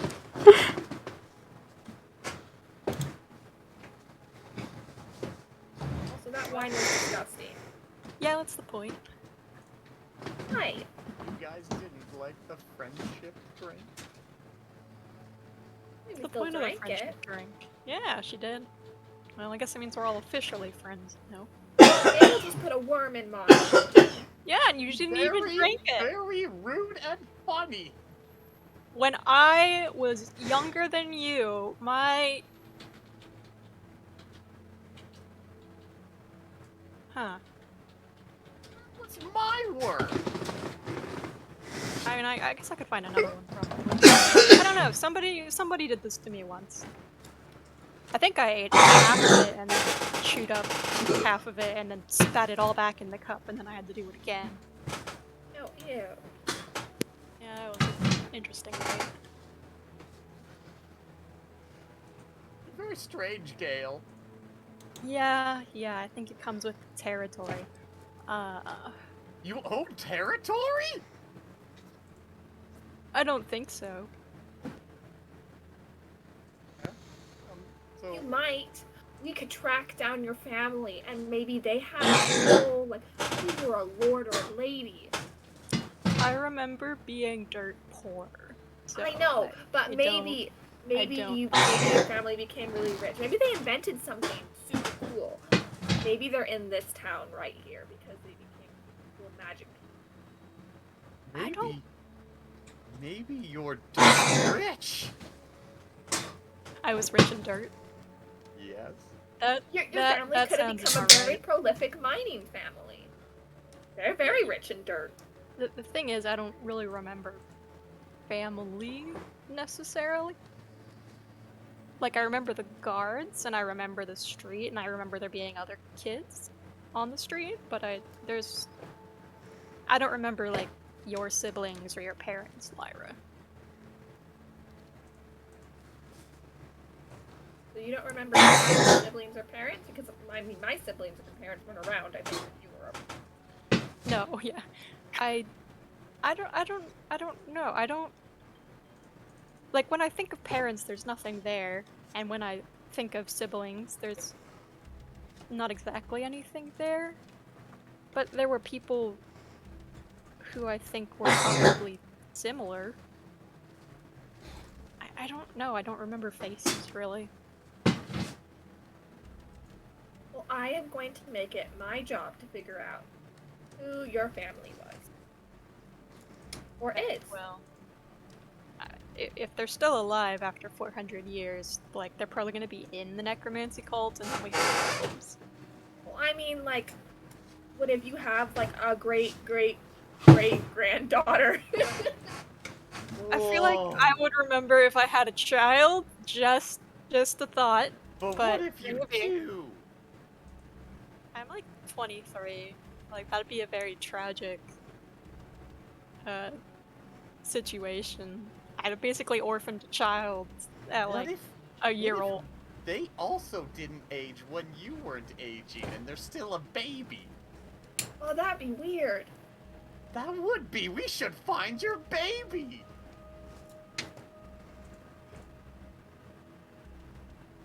Feels like the plot of like a book or something. Specifically this one called Fallout. Okay, never mind.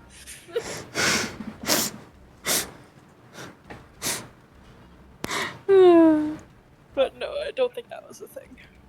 Okay, if not, like, a granddaughter or grandson, then maybe, like, a great-great-niece or nephew. Or a cousin. Yeah, that's possible. Or a griffin. That is also possible. I think slightly less possible, but still possible. Never know. Yes, Lyra, why are you a party pooper? That is very possible. You're a creaturist. Yeah, maybe I You're had a creaturist. maybe I had Why, like a no. sibling who like polymorphed into a griffin and then had a whole lineage of griffins. It's entirely The possible. fact that you just said that means it's extremely likely if we need to meet them, because they're likely to let me ride them. I don't know. Quentin kind of rolls over, hiccups a bit, goes, I don't think you should be writing her family, and goes back to sleep. Quentin doesn't know anything.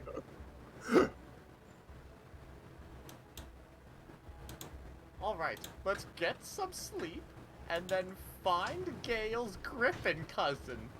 Oh god. Okay.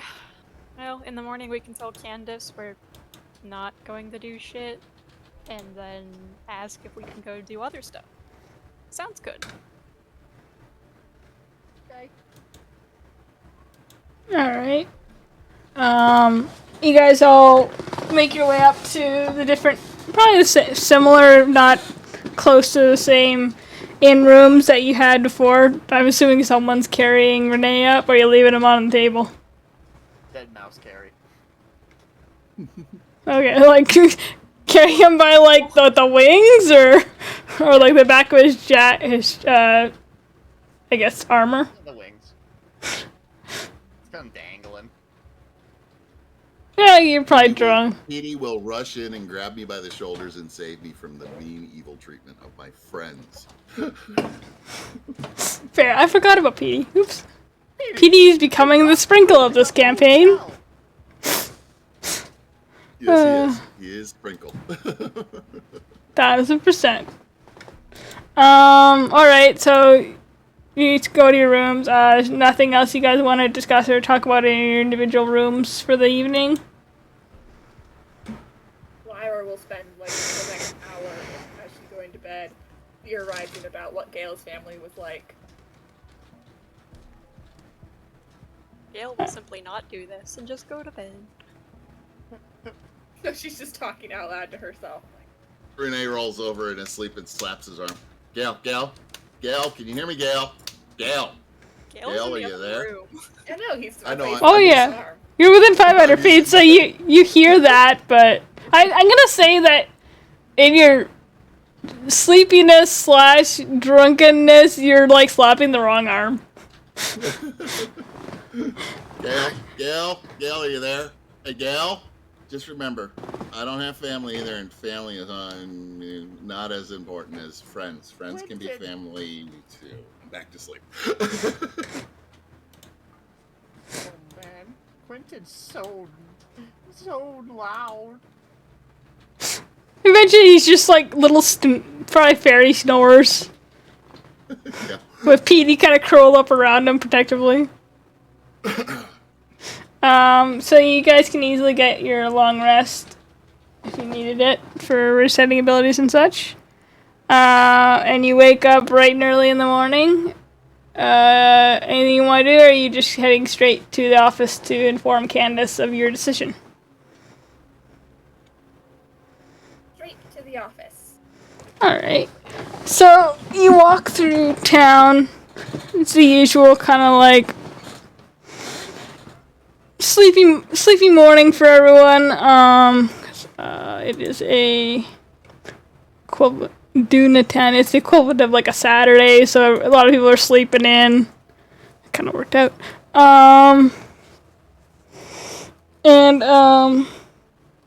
So you make it into the office and don't even bother knocking because like you've been in and out of here so many times now. As you walk in, you see Elias sitting there at his desk, scribbling away at something, and a few other researchers just off in corners scribbling away. Elias looks up and goes, you're here early. Yeah, Candace is in her office. You can go right in, and she'll explain the process for those of you who wish to go through it. Alright, so you guys make your way. He kind of bends back over his work and keeps scribbling, flipping through books. You walk down the now familiar hallway towards Candace's office. Knock politely. She asks you to enter, and as you walk in, you see she's alone in her office with looks like four I'd say King Damien is actually there in the office in one of the little seating areas. For whatever reason, you're not sure. But you see that there's 4 differently sized for you. Little leather wristbands laying on little velvet cushions in little boxes. And I'd say Runswick would be there too because he made them. And him and the king are kind of just whispering to each other, and they kind of cut off abruptly as you enter. And Candace says, you're here. So... Candace, here. Yes? I'm sorry to interrupt. First, I look over at Runsley and I give him a wink. Your liege, we're going to need to talk to you as well if you have time, sir. Of course. Candace, I don't think we're going to do this. Oh? And I want you to understand a little bit of what we're thinking. I think I can speak for most of us. Ignore the big guy. He can go off on tangents. I don't understand what we're talking about. We need to know more. There's too much assumption at this point that these brands are just like Cavian brands. They may have similarities, but they may have differences that we don't know yet. And to try to do something at this point in time would be experimentally too risky to the individual without more knowledge. With that, with your permission, King, Damien kind of nods. We would like to get royal decrees from both King Damien and hopefully from Lyra's sister to start investigating, especially at the most recent cracking sound that think that we're all believing was one of the chains breaking, to see if we can get more information so that both you, Candace, with this, you can adjust adjust this procedure to match our actual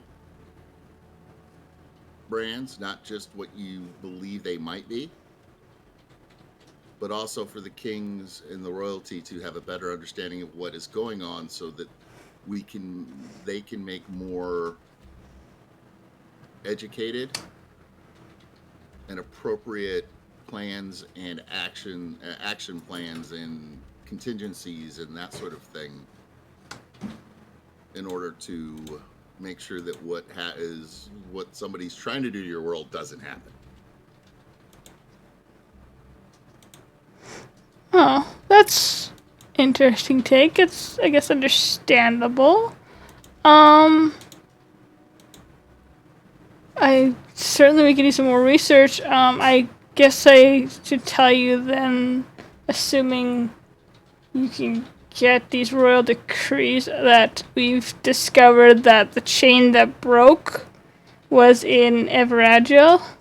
I believe we have rough I believe we have coordinates for it.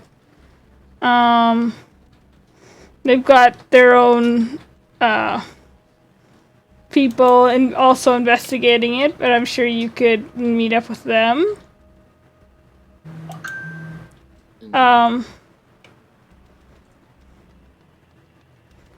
Yeah. Your Highness, I'm looking over to King Damien at this point. Mm-hmm. It is my understanding that many of the rulers are instructors at the school, or many of the people that have... I'm a little confused on how you all do your ruling thing. You mean, at Hawthorne? There are several rulers, or at least nobility at Hawthorne, yes. It's both questionable or not questionable, questionable as the safety standpoint and kind of smart at the same time, but what about it?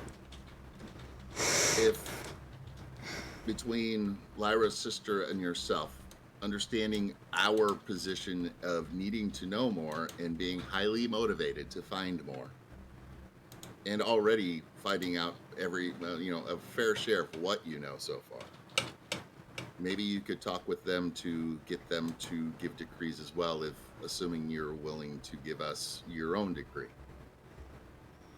Speaking to, We already went and found the one in Cavia, didn't yes. we? We personally went to, besides the one we woke up at. Correct. Are you talking? Sorry, I kind of was looking for something at the same time. Are you talking about getting decrees from the Everagilian royalty or from Lyra's family? This is me asking at a game.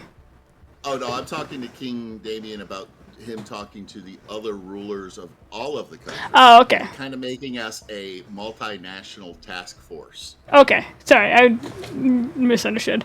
Qualifications, but then we've got a princess in our rank. He just kind of like perfectly qualified. Excuse you. he just kind of like tilts his head and says, kind of looks at Natalie, Lyra, and says, well, it's certainly unusual, but in my opinion, he kind of looks at Candace, having more than one hive mind of sorts, group of people investigating this could yield more information. If you think that your sister will be okay with this, Natalie. She would be. Why wouldn't she? I guess I should say your mother. Your sister's probably fine with it.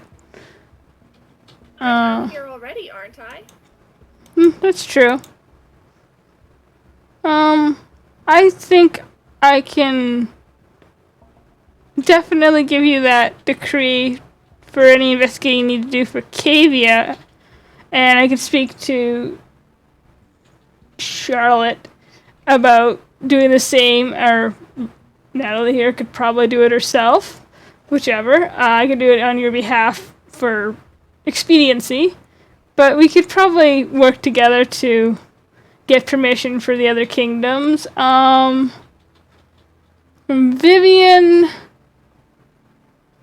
Vivian might want something in return.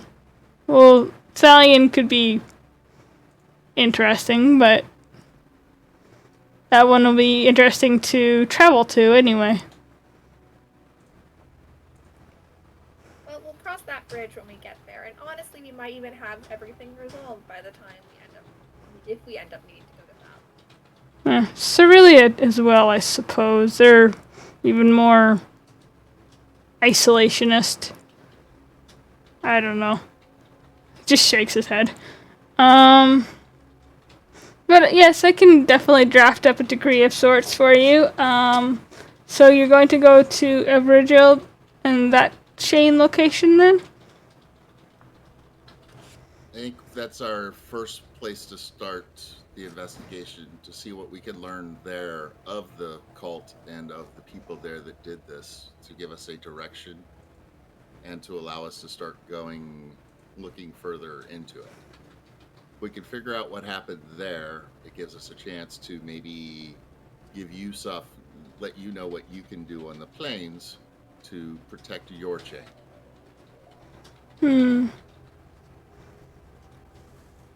That sounds Same for smart. Shellarith and the other worlds, or the other countries. Alright,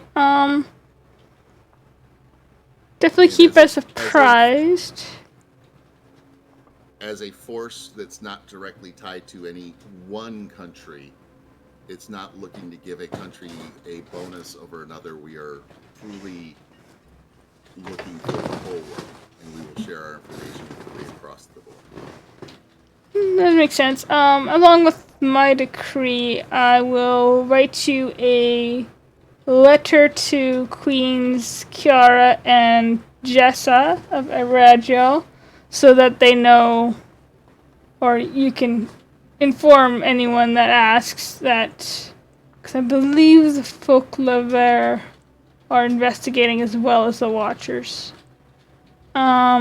you can inform anyone there that of what you're doing and what's going on. That I vouch for you. Please don't squander that trust. Understandable, my lord. I Would would I ask. ever do something like that? Trying to decide if Could you I need to ask- roll a deception check or not. Continue. Can I ask one more favor of you, sire? What's that? Mostly because of the need of time Mm-hmm. and not what's the word I'm looking for? Not least of which, the wish of one of my friends. Is there any way that you could give us a ride there, a ride to the nearest portal on your dragon? He chuckles and says, I'll have to ask. The fuck do they call the dragon? Isn't it? Avarice. Yeah, there we go. Thank you. Way back in my notes. But we might be able to accommodate you. You're other than you, and he points at or nods at Veros. You're all fairly small individuals. So what I'm hearing is we can get everyone but Veroth on the dragon. I might have to Oh no, he can carry. It might be a little slower, but we could probably accommodate that. I might be able to actually. He kind of looks over all of your guys' armor and gear. Might be able to give one of you a bit of extra protection. Hold on. Sorry, I gotta look at your character sheets now. Is it Lyra? Lyra needs extra protection.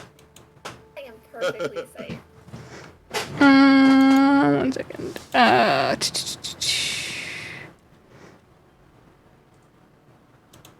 Actually,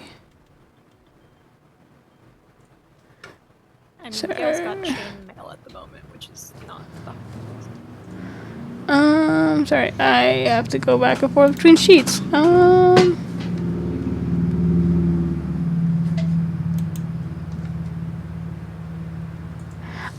He kind of looks at you, Lyra, and says, I believe I can,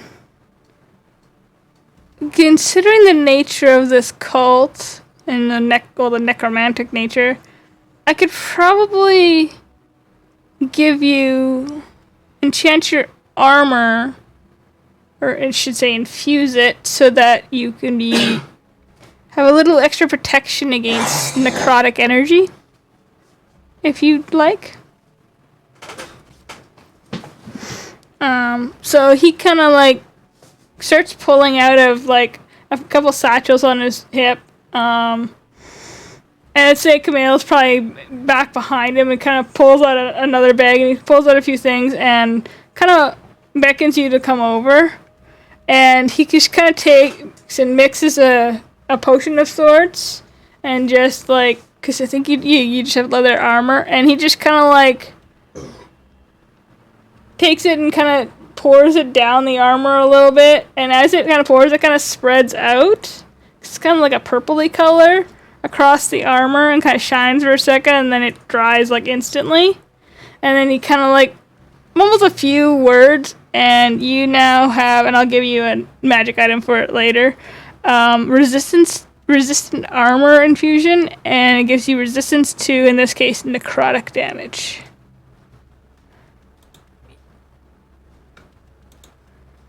For now. That may change if he ever needs that infusion back. Artificers. Yeah. And he says, that that note, should though, help. Candace, I hate to see the almighty Runeswick's work go to waste, so I'll go ahead and wear that armband. Brunswick chuckles. And she just like looks between the two of you and goes, "All right, if you'd like." And like you go over, you find the little tiny fairy-sized armband. It's like barely bigger than the size of probably like a thimble, maybe a little smaller. It's so tiny because your wrist is so tiny, and it looks like it might be magically size itself even smaller if need be. And you can see it looks like Brunswick has, true to his word, kind of. It's got this symbol that's branded into your wrist, kind of carved into it, but not in such a noticeable way. It's there if you really look for it. But it's like a dark leather, but Brunswick has kind of added a few embellishments that are obviously just stylistic. It's like, little, I'd say, like little, almost, you're not sure if they're real gems or fake, but little gems kind of embedded into the leather that kind of remind you of stones that might be in the Feywild. Remind you of home. And he kind of like winks at you. You kind of look back at Brunswick as you're putting it on. And he just kind of winks at you. Give a deep bow to him, and then I look and I said, "We might even, to make life a little easier as we travel, all of us wear these and have them deemed our badge of office for the investigation of this situation." That would make sense. It would also possibly put people at ease, especially if they think that if the fact that you haven't had the brands removed is kept in this office, which it can be, it would make people think that you have had them removed if you wear it on the proper wrist. Does that sound agreeable to everyone? I'm already strapping mine on. Oh yeah. I guess we get the mark removed for reals. Candace, look, I mean, we can, but Okay. your friends. Remember, we talked about it last night Yeah, when we did but our it was... friendship drink, and we all agreed that we You should wait to get more information. I do not believe you I drank even- your friendship drink. I even ate the friendship worm. A worm? I know that. association. I'm Everyone, honestly really surprised. to Everyone- remember that. everyone but Brunswick in the room is just arching an eyebrow, tilting your head, going, "What?" And Brunswick's just chuckling, Trust us. Not- it was a- not knowing what it actually is, but it's on brand. Why can't I though? I just Remember we said we were going to. Oh, hey, and King Damien's gonna look at letting us ride the dragon. Yeah, even after too, right? Not if we because we don't have time to do all of that if you want to ride the dragon. Sir Damien, is this true? I give him the pleading fairy eyes look. Damien kind of like just chuckles and smiles and says, "Actually, your fairy friend, quite honestly, is actually quite accurate. This ritual takes a couple hours and has a very good chance of knocking you out for at least a day.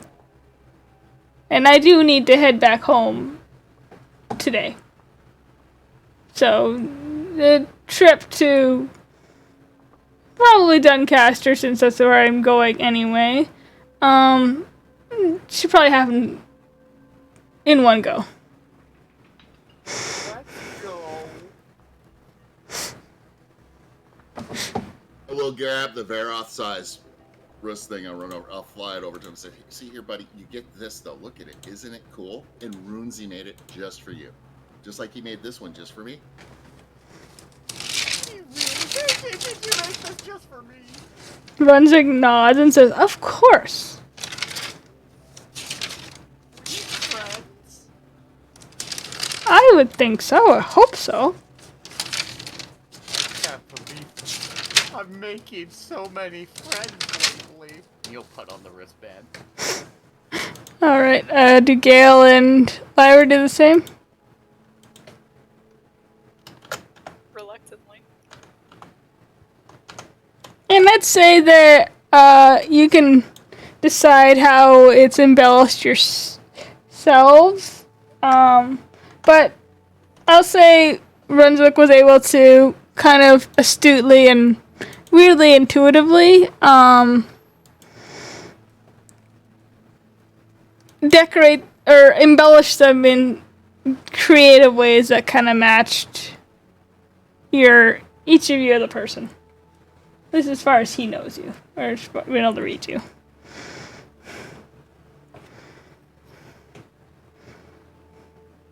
So you place the wristbands on your wrist. It doesn't take long for Damien to pull out some parchment and draft up a decree which he signs and seals. So it's like wax sealed and everything. And obviously a decree and a letter that he folds up and probably hands them both to Lyra directly and says, these should help.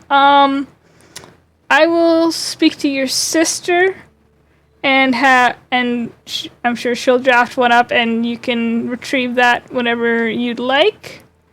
And I'll speak to Jessa and Kiara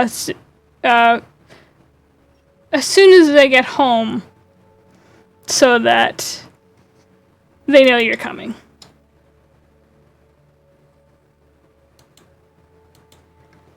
Should be by the time you get to the palace there, or the castle there, they should know.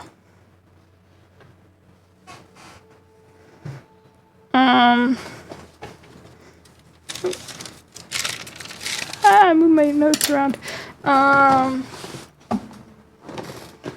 And if there's anything else you need to retrieve while we're here, I wouldn't mind leaving within the next at least couple hours at max.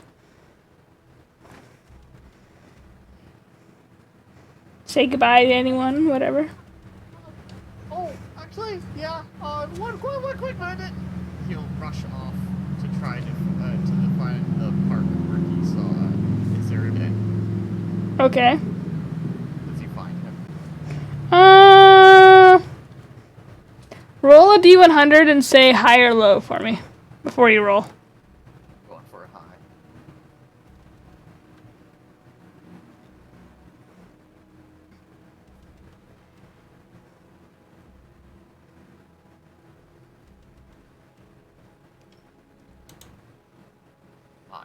Yeah, I'll say you find him there, played with his friends. No ball this time, but Izuridan! I'm assuming you probably told him your name, so he goes, Farah! Yeah. Hello, my good, dearest friend. I have to tell you that I'll be going away for a very long time. I have to ride a dragon, which is really amazing. You get to ride a dragon? Yup, I might even get to keep it. Cool! Not so much. You can't come with me, but that's okay, because you're basically a dragon yourself. Thank you for being my friend. Of course. You'll come back, right? Maybe one day. It depends on if I'm allowed. My friends are really strict with me. Aw, that's not very nice of them. No, it's not. Maybe one day you and me can go on adventures. If I'm allowed. Maybe. When I'm all grown up. He kind of like pops out his chest. Yeah, probably then too. Hey, goodbye, dear friend. Bye! And he like gives you a hug. He gives a big hug, and then does like that slow walk away, and like looks over his shoulder with tears in his eyes. Before he starts, like, Aww. walking with his arms waving at his sides. Alright. Meet up with the rest. Alright.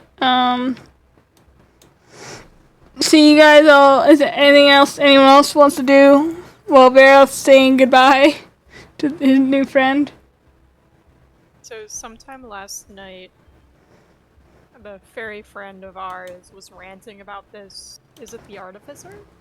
Oh, he was talking about Brunswick. Brunswick.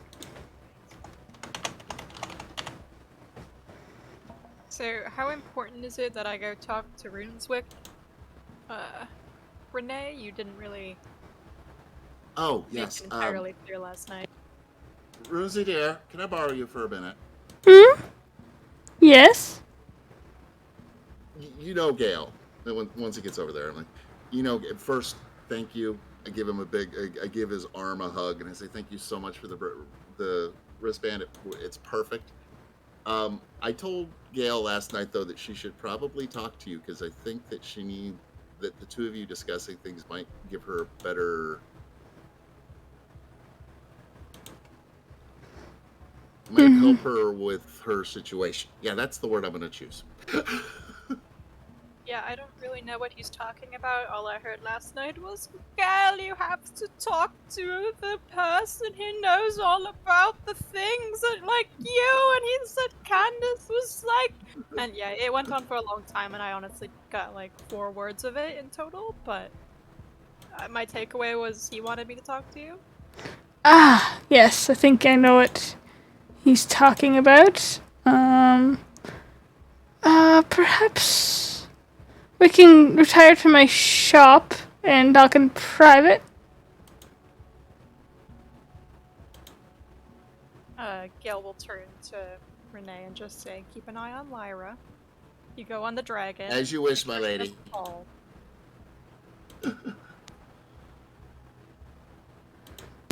She'll agree to follow the new person. Alright, so you follow Runeswick towards the shop, or Lyra and Renee following? No, Renee is letting them have some alone time. Alright.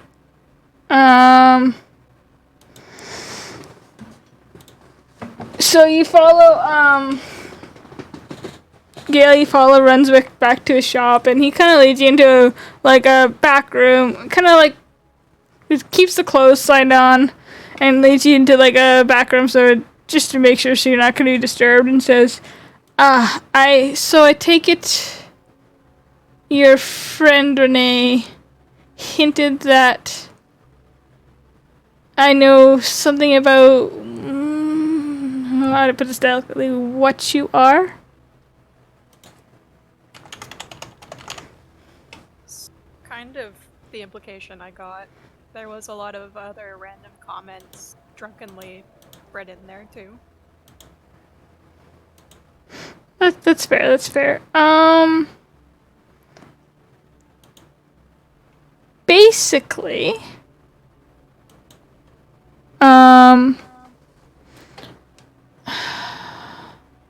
it's something you share with Candace. I'm sure you're aware. I'm sure she's told you a little bit about how there's something about the magics of those planes where you, I assume, woke up and something happened. Is that correct?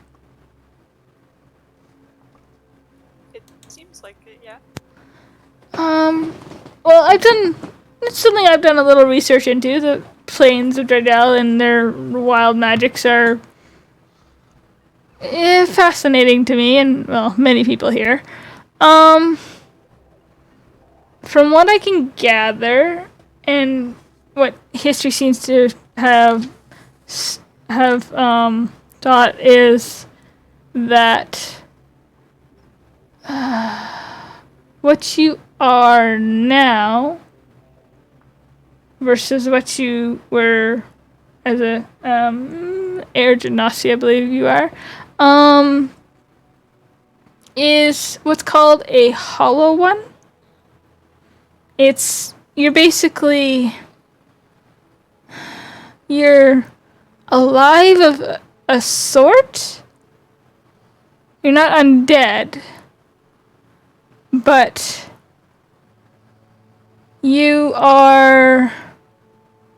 There's some debate on this whether the soul of a person exposed to these wild magics is still within them, or whether it exists, or whether all you are is a soul, or what. But you're basically, it's magic, essentially, to put it, I guess, kind of magically, scientifically, magic and the wild magics there essentially reassembled you, I suppose you could say. It's an interesting phenomenon of the planes. So basically, well, you're alive but not, and you can still die again. It's just a lot harder to kill you, which is probably good if you're going to be protecting young Natalie. But yeah, it's something I thought. I don't know if it would happen to me. It's something I'd want to know, so I could process it. It's sorry to put it so bluntly, of course, but it's hard to frame it any less bluntly. Does that make any sense, any of that? Yeah, I think so. I'd put some of it together, and Candace had answered some of my questions already. This magic, it's different than the sort that the necromancy cult is using, correct? Yes, this is more just a combination of the chaos and harmony, light and dark magics of chaos and harmony that happened when they, quote unquote, clashed at that point. And I'm sure, I know Candace has explained vaguely a little bit of what she saw, some flash of light or something. But something about when those magics clash together at the height, at the power level that they are, cause these wild magics and magic to be basically unpredictable. And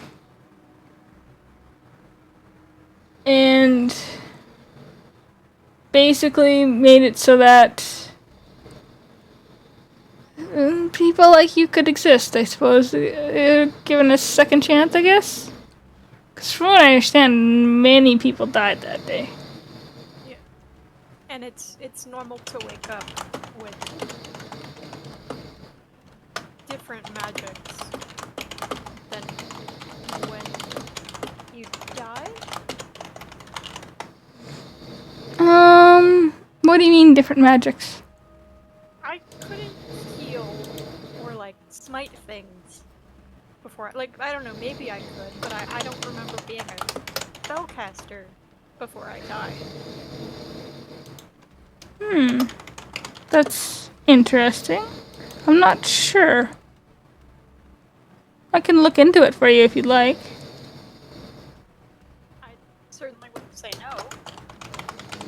no. It's, like I said, it's a, I hesitate to say this because it's you.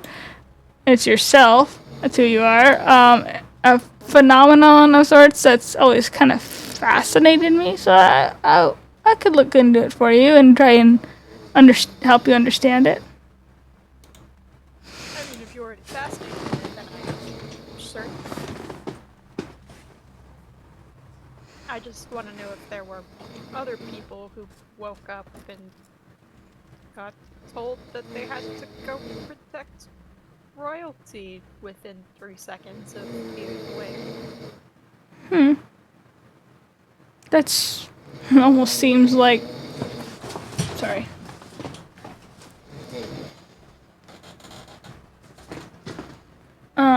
It almost seems like stuff of the gods to me, but interesting. Well, you know, thanks for the information. Think I've put a lot of it together. Don't know how much you can help me beyond that point.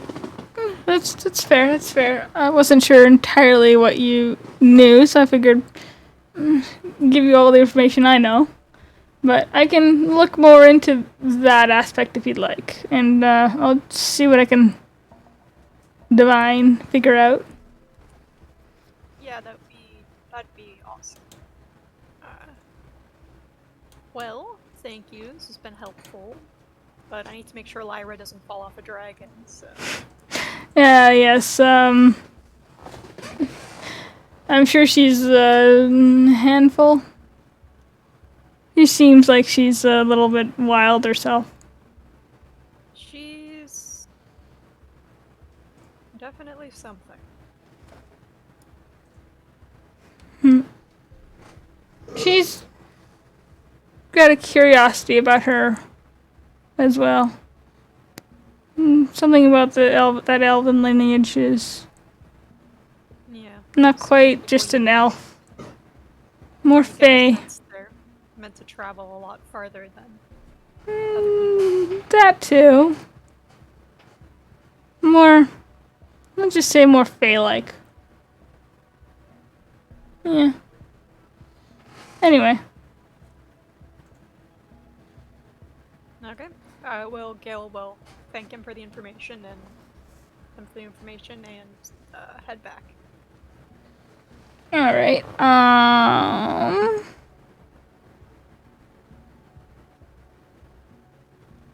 sorry, just writing something down.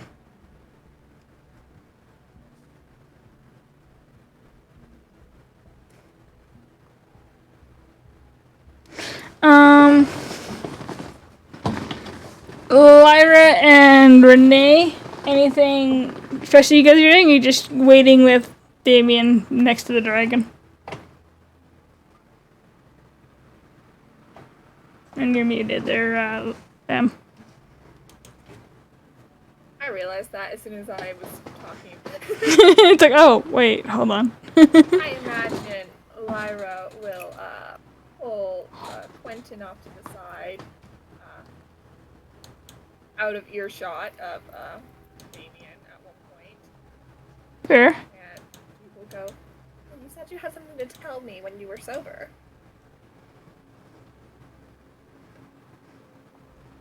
Wicked. I do.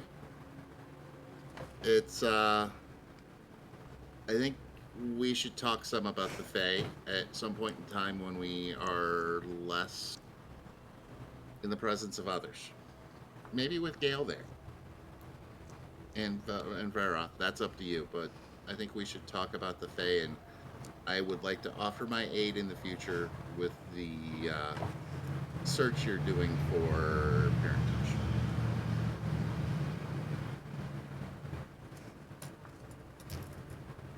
Do you know something? I don't know enough to know if I know, but I do know my world, and I may be able to help. And before it was just something to pick on you about. Now I've realized it's something I want to help you. Well, thank you very much. I would like Which to be able to does- help you too. Brings me to one other thing. Can you forgive me for a second?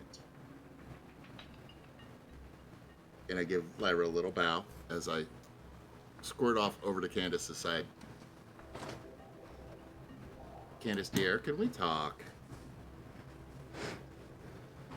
She looks at you and goes, of course, what is it? Let's go over I pull her off to the side a little bit. So, Candace, I don't know what happened, or when it happened, or how it happened, or whatever. And I understand that you feel a deep responsibility about knowledge and the power of knowledge and so on and so forth, and the responsibility that knowledge can give. But I think you should probably take a second to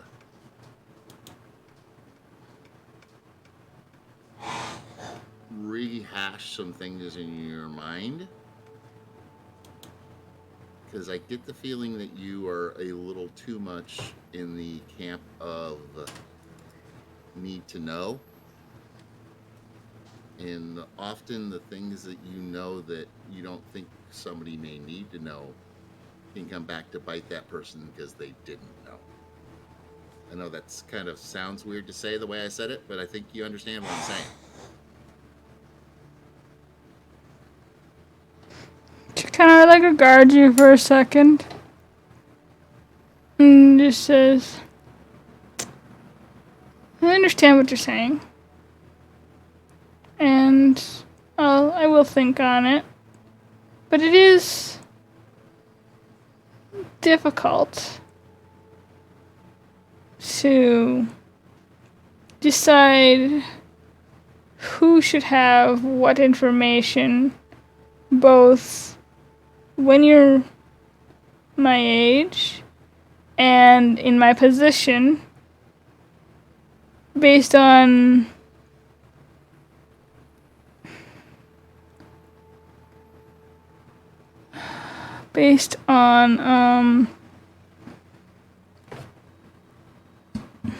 the need for a certain level of secrecy when dealing with dangerous subject matter. And I can understand what you're saying. What I would ask of you is to take some time as we start our investigation and think about the things that you know, especially about our situation, and see if there are things that we probably need to know that you in the past thought not so much, especially when it comes around this necromancer guy. On a side note, more personal, when we get a chance, when this is done later, or at some other, maybe not when it's done, but at some later time, I would like to talk to you more, because I have decided I'm going to help Natalie find her father. And I may need your assistance, because I think you know more there again than most people know. It's possible. I know a little bit about the Fae. Brunswick probably knows more than I. It's an almost obsession of his, but I can try. He is very obsessive. I love it. She laughs. I don't mean to sound. I think you've come up with the removal of our brands in your mind as an important thing to do because of the knowledge you hold in regards to this being that has branded us. I think that makes sense to you, I'm sure, but I think you need to also maybe share some of those things out with us, because you're talking about, changes to our lives forever. Also, I think you need to allow that, though you know a lot, you may not know everything.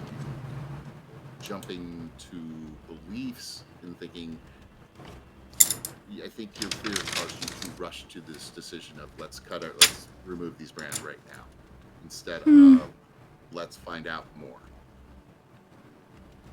And I think that's a combination of who you are, how long you've been here, and the things you know and that you keep to yourself. And sometimes lessening that burden will help not only the people that you talk to, but yourself.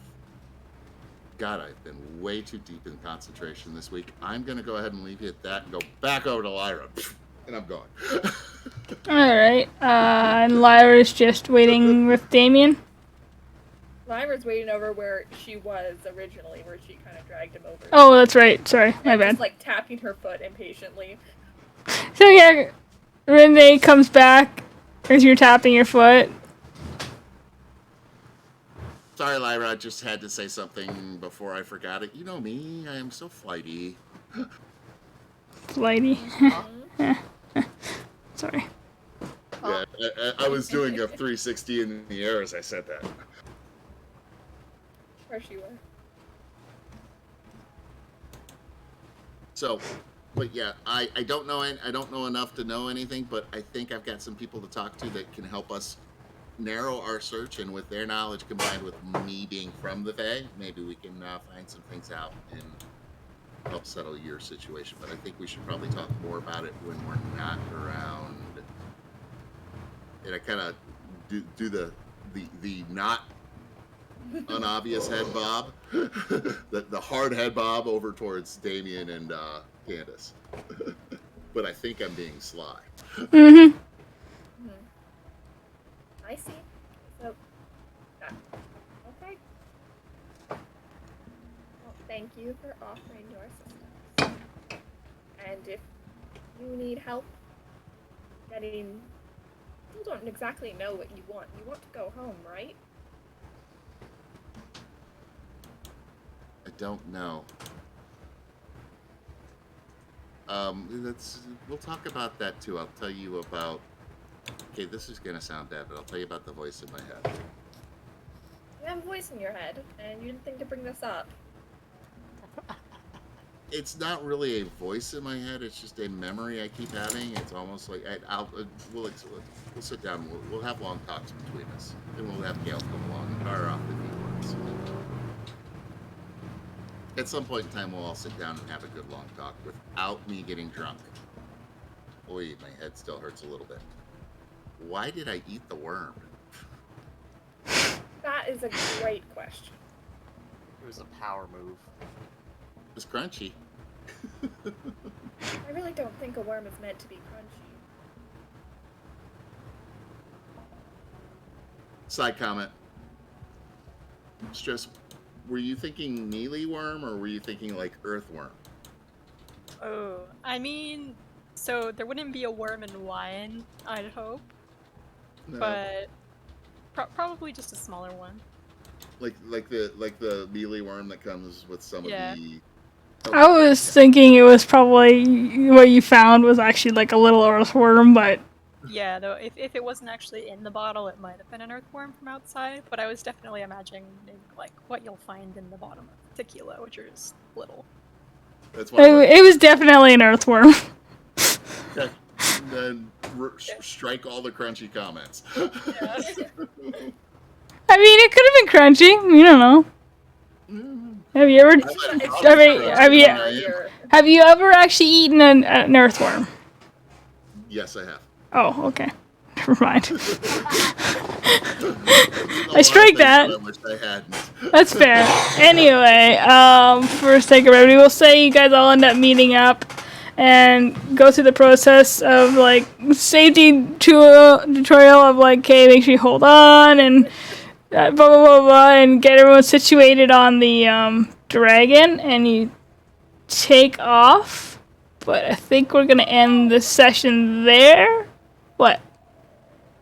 He's riding a dragon. Someone said, "Oh." Yeah, that was. Whoa. So, we're gonna end this session there, but I think, based on all the roleplay we've had the last few sessions, even though we missed a few, we're gonna level up. So I think we'll at least roll some hit dice before we end it.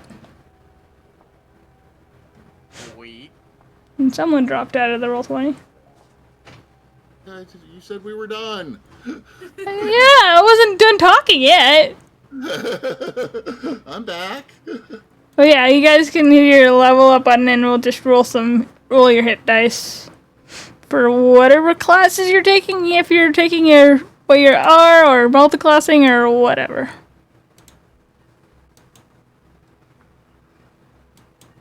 Ooh. And just let me know what class you're taking as you're rolling your hit dice. I'm taking another level of rogue, obviously. Fair. Fair. What do we roll for hit dice? Just basically hit the on your sheet, the little D20 icon, find the, I think it's a D10 for paladins, and just click that once, and at the bottom, click roll. Remember, re-roll ones. No one's rolled a 1 yet, so that's good. 5, 5, 9, and then a D10 for Gale as well. Repeat that. Go on your sheet. At the bottom left-hand side, there's like a little D20 icon. If you click it, it'll open up a bunch of dice. Find the D10 symbol. Click it once, so it says 1, and then at the bottom, click roll. Oof. Oh. So that, with that, you can, when you go into your manage character from clicking your portrait, you can just add that number to your rolled hit points. And then do your level ups whenever. But I think we will officially end it there, and I'm just going to deafen because I'm gonna go say goodbye to anyone that's in chat. I'll be back.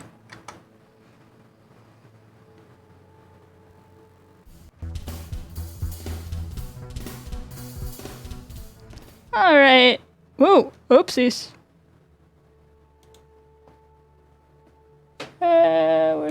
Where's my camera?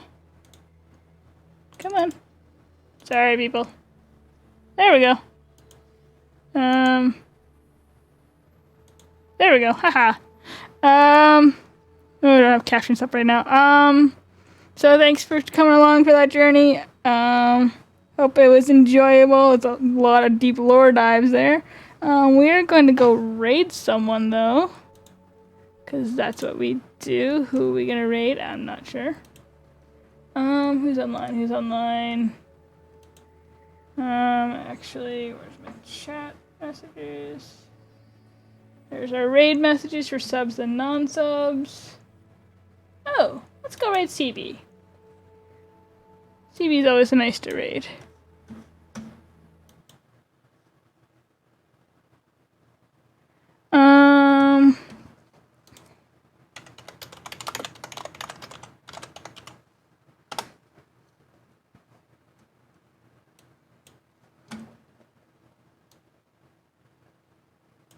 Let's go say hi, CB, and make them feel it loved. Thanks for hanging out.